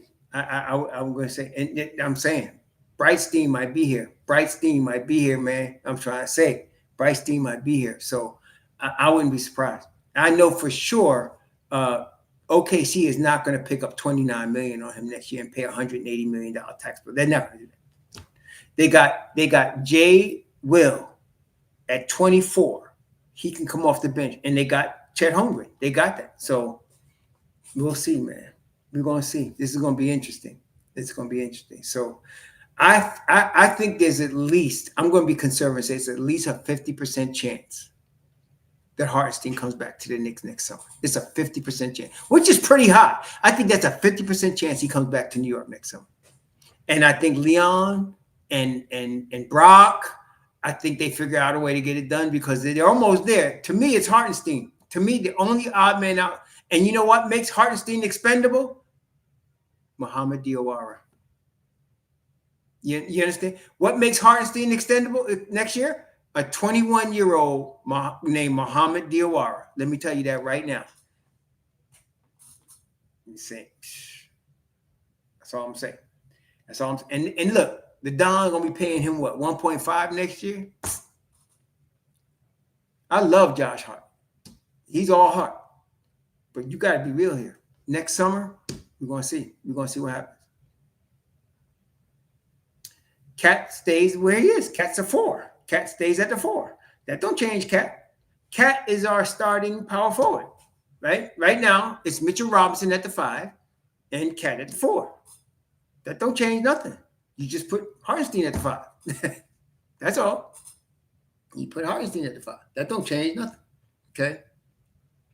And when Hartenstein comes out, you got Porty. If you're able to keep Mitch, you got Mitch. You got Jameson. And you got Cat. So, yeah. All of that. We'll see. Yeah, we got Cat for at least 3 more seasons. Cat is still going to be here. Let me see. Cat is here. Let me see. Cat's contract is 3 more years, 53, 57, and 61. So Cat ain't going nowhere no time soon. We got him for the long haul. They were already invested in him for the long haul when they traded for him. So he's not going anywhere. So look, Juju is a different player against Kentucky players. Have y'all noticed that? He plays better against guys like AD and Cat than he plays against other guys. He's just I don't know what it is. It's a Kentucky thing. Juju plays better against Kentucky guys. So when he plays Cat, he's all NBA first team. When he plays AD, he takes it personal. So we'll see.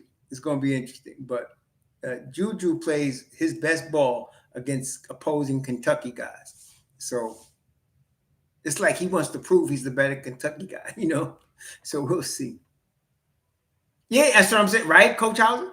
Bam too. If it's a Kentucky guy, for some reason, Drew takes that personal, man. He does. He takes that personal. Right, like Patrick was against Mourning, right?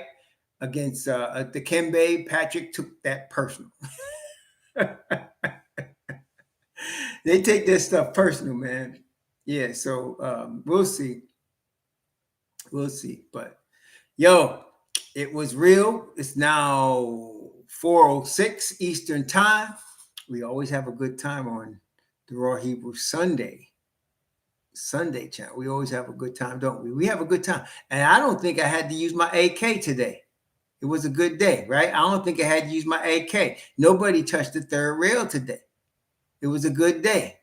Right, there you go. Today was a good day. So, hey, are the Giants doing good? I got to find out in a few minutes. Let me see. Yeah, almost did, but we could put it away. We were able to put it away with no altercation. We could put it away. Yeah, I still every once in a while get somebody to come in here and think this is democracy. You mean I can't state my opinion? Nope. Not if it's against Deuce. Not if it's against Mitch Rob. No, you can't. Not if it's against Tibbs. And now I'm Kolek Hive. Raw Hebrew is converted to the Kolek order of things. I can't believe I'm saying it, but I'm pro Kolek now. That white boy stole my heart. I got Kolek vibes now. I'm on the Kolek train. Now. I like the boy. I think he's going to be all right. I know the boy got elite level vision. I don't think anybody disputes that. He's got elite level vision. He could pass the basketball. And I believe that he's going to be a way better shooter than he's showing now. I think by the time this season is over, and I think half of it is confidence. And I believe Mike Brown's going to instill that confidence in the boy. And I think you're going to see a 40% plus three-point shooter out of Tyler Kolek. I really do. I think he's going to be that good.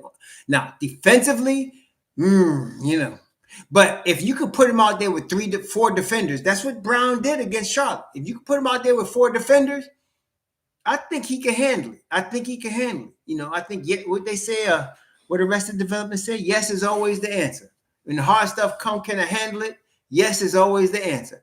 I think if you put him out there with 4, like he did yesterday, he had out there with Diawara, Malik, Bridges, Deuce.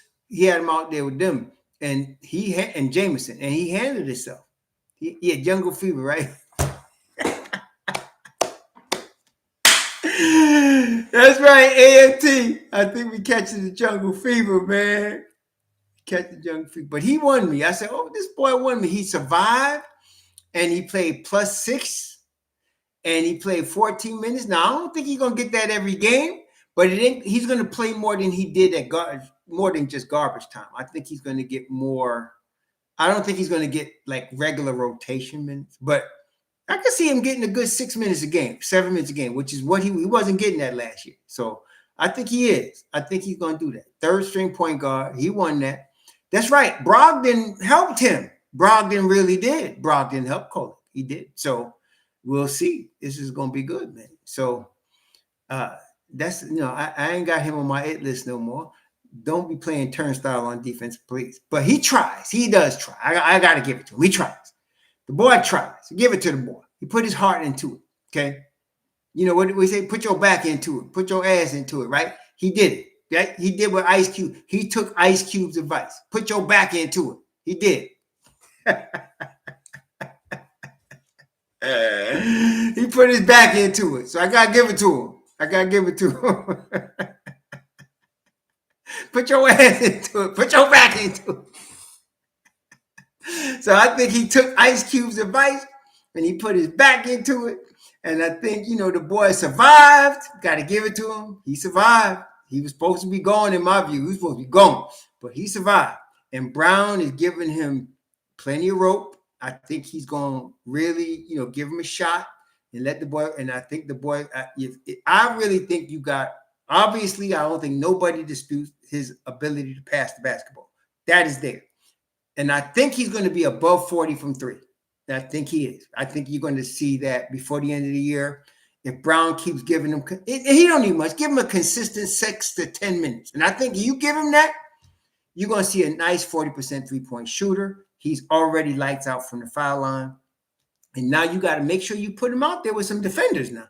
And then you do that, and I think we'll be all right. Don't put him out there with Cat. God forbid. Don't put him out there with Cat. You're asking for trouble. Put him out there with Mitch Rob, OG, McCall, and Deuce. Put him out there like that, and he will ball.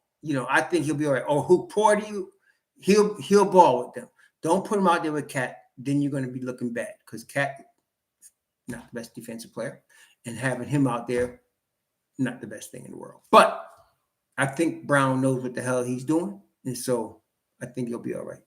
Yeah. So, yeah, he won me over this week. He did. It's the cumulative effect of how hard he worked, the reports of how many, between Brunson and Brown, of how hard he's working in practice. He stayed in New York all summer. He did. He stayed in New York all summer.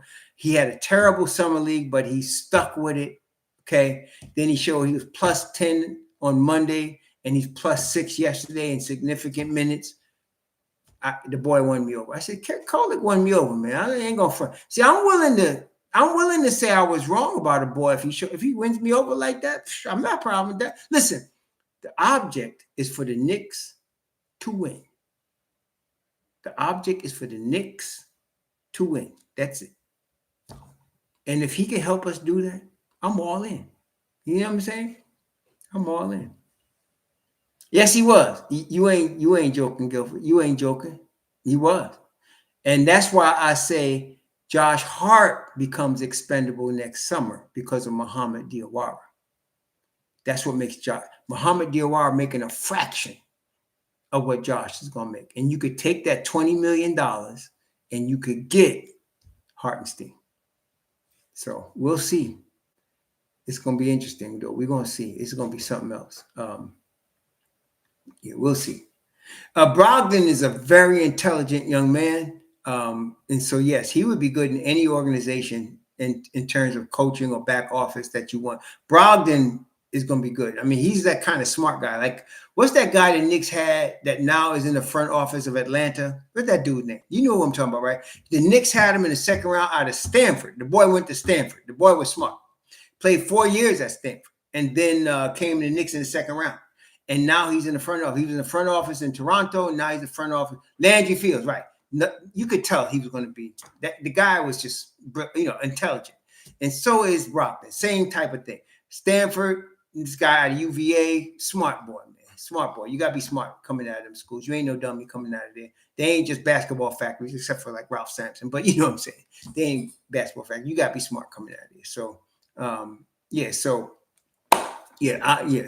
I think Brogdon's going to be in somebody's front office. I wouldn't be surprised if he wants to remain. I mean, he's made $130+ million. He might decide, forget the NBA. I'm just going to chill, and he could do it.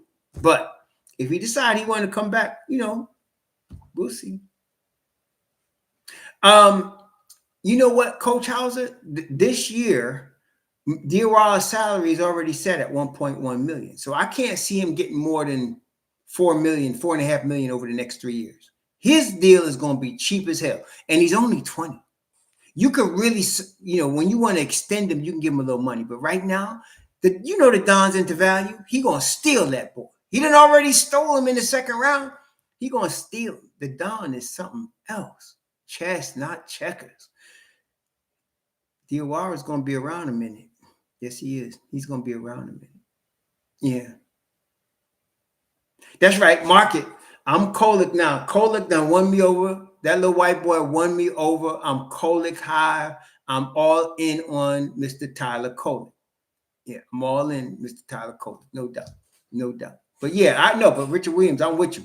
If he won, if Brogdon wanted to come into the Knicks front office, hell, that'd be real good. More brain power, the better, right? And Brogdon's smart as hell. He's smart dude. He ain't no joke. He might be injured all the time, but hey, he made 132 million. He must have did something right. You know what I mean? And he played 4 years at UVA. So he's smart dude. He got his degree and everything. I won't be messing with him. Shoot. If he wants to come in, just like Landry Fields, bring that boy in. Bring that brain power to New York. Let's do our thing. Yeah. So I have no problem bringing Brogdon back into New York. Yeah, exactly, John Petty. That's what I'm saying. So the Don is the Don for a reason. That's exactly right. That's exactly right, John Petty. So we're going to see, but he done stole another one. He stole Hook Party. He stole Tyler Kolek, even though he overpaid him a little bit, but got him in the second round. He stole Diawara. He stole Jameson. Damn. He done stole Deuce. Yeah, I arrived in Kolek Family Hive October 19, 2025. The boy done won me over. He won me over. I'm drafting him. I'm down. Yeah. So, hey, what's up, Mr. Hardison? Brian Hardison, welcome to the tribe. Welcome to the tribe. Welcome to the cult, the raw Hebrew cult tribe, where we're not a democracy, God damn it. We're not no democracy. This is not a democracy. This ain't free speech. If this is for the Knicks, of the Knicks, and if you ain't with the Knicks, you need to get away from the Knicks. You know what I'm saying? This ain't by the fans, for the fans. The hell with the fans. This is for the Knicks. Period. That's what we talk about. That's right. Most fans be thinking, conventional. And that's what the boys say. They dazed in the maze when they're down to 3-dimensional. And that's what he be doing, 3-dimensional. They don't understand it. But he 3-dimensional. Yeah. Knicks only. For the Knicks, of the Knicks, by the Knicks. That's what we doing. Boom, right here. You mean? Shoot. We not doing it. Yeah. They be trying to, people be always thinking checkers because that's what the media is checkers. Media is conventional. The Don is 3-dimensional. Just remember that. The media is conventional chess. The Don is 3-dimensional chess. Yo, I told y'all D-Wire was going to be that dude, though, right? He's going to push for minutes. He's too good. He's going to push for minutes. Somebody's going to miss some games. First guy moving up is D-Wire. Trying to tell you. Kolek going to be there too now. But Kolek is officially, to me, he has won the third-string point guard role. He has won it. To me, Kolek is the third-string point guard. He is. So you're going to have Brunson, Deuce, Kolek. And when Kolek comes in, Deuce stays in. Kolek will come in after Deuce. So you get Brunson, then Deuce comes in, and then Kolek comes in, but Deuce is going to stay on the floor with Kolek. I don't know nothing about poker, Andrew. I'm not the guy to ask. I don't know nothing about poker. I think I've played a couple of times in my life. I've played Tunk. I play spades. I ain't played spades in years, but I used to play spades all the time. We used to play spades every weekend in my house, but we don't play spades anymore. But yeah. DOR. Well, see, somebody got to get hurt. There's nobody that he can get in front of right now, DOR, because I mean, if Josh, can we agree that if Josh Hart misses more than, let's say, 10 games, 5 games, I don't think he will. But if he did, you're going to see Landry Shamet get more minutes before you see Diawara. But I wouldn't mind seeing Diawara get more minutes. But he's going to force his way into minutes. He's just too good a defender. And then, did you see the couple of times he went up and got rebounds yesterday with that damn 7-foot wingspan and all the deflections he causes? Yeah. So you don't know how to play spades, Guilford. Oh man, I've been playing spades all my life, man. Spades, man. You got 3 in the possible. But you got 2 in the possible. I got 4 in the possible. That's when you got a hand. Yeah. Oh, poker's better than chess? I don't know. I couldn't even tell you. I'm not a card player like that. Yeah, he does, Coach Hauser. I give him a definite 6'9", right? I give him a 6'9". He's bigger than 6'8". They had him at 6'8" in the summer, but I think he's at least 6'9". Diawara is a 6'9". Yeah. Yeah. DOR is a 6'9". I saw that in the summer league. Yeah, he didn't score a lot, but he blends in offensively and he gets it done defensively. Yeah, they had him at 6'8", and I was like, man, he looks bigger than 6'8". So somebody said 6'10", and somebody said, nah, 6'9". And I said, I think 6'9" is a solid bet. You could say 6'9". The boy was only 20, 19. He could still grow, shoot. We don't even know. Because I didn't think I thought Franz Wagner was 6'8" coming out of Michigan. But then one time the Knicks played them, and I was at the game. I said, that boy ain't no 6'8". He's all a 6'10". Franz Wagner. Y'all ever seen him? He's all a 6'10", man. But when he was coming out of Michigan, I thought he was about 6'8". But something happened. So, because he's all a 6'10". Him and Paolo's the same height. Did Wemby grow? I wouldn't have been able to tell. When your head's in the clouds, your head's in the clouds, right? You know what I'm saying? So I don't know.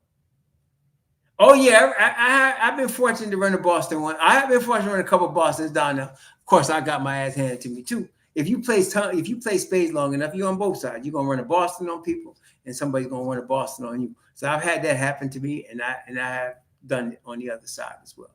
Okay, I've done it on the other side. Yeah, D-Wire is good, man. I'm excited about him. I was excited about him in the summer. Y'all know I was excited about him. I didn't know nothing about him until he played Summer League. I knew they drafted him, but I wasn't expecting much. But when he played Summer League, I said, this boy can play. They done stole another player in the second round. And here we go again. And that's why I was telling some people about Tyler Kolek. I'm going to guarantee you something. There's going to be a really good guard in the second round next summer. So Kolek has got to come correct. And I think he will. I'm not quite sure how to help you with that. I think he will. But there's going to be another guard in the second round next summer. Okay? That's going to be good. I'm going to tell you. I don't know who it is, but somebody's going to beat it. So, and Kolek got to come correct. And I think they're going to give him every opportunity to do that. And I think he will. So let's see. I'm pulling. I'm pulling for TK. I'm pulling for TK right now. I'm pulling for him. So let's get it together, Mr. Kolek. Do your thing, boy. That's all I'm saying. Yeah. Third string. Right now, Kolek is our third string point guard. You got Brunson. Brunson's going to let Deuce come in and run point. And then Deuce is going to stay in and go to the 2. And then Tyler Kolek's going to come in. That's how they're going to do. That's what they're going to do. I'm telling you. And then Brunson will come back in. Right. So it's going to be all good, man. What I like is that I don't think if you have Tyler Kolek with 4 defenders, you're not going to lose anything. See, I don't want to give up ground when he's in the game because the last year, that's what happened. He get in the game, we lose ground. I don't want to give up no ground when he's in the game. So he has got to come correct. But Brown knows he showed on Friday. You put him with 4 defenders and he's pretty darn good. Okay. He's pretty darn good. He's pretty good. So, it is what it is. But we'll see. We'll see. Yeah, especially against second units. Exactly.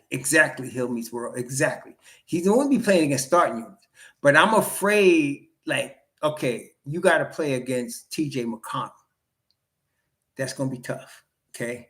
You got to play against Cleveland's second unit if Ball's playing.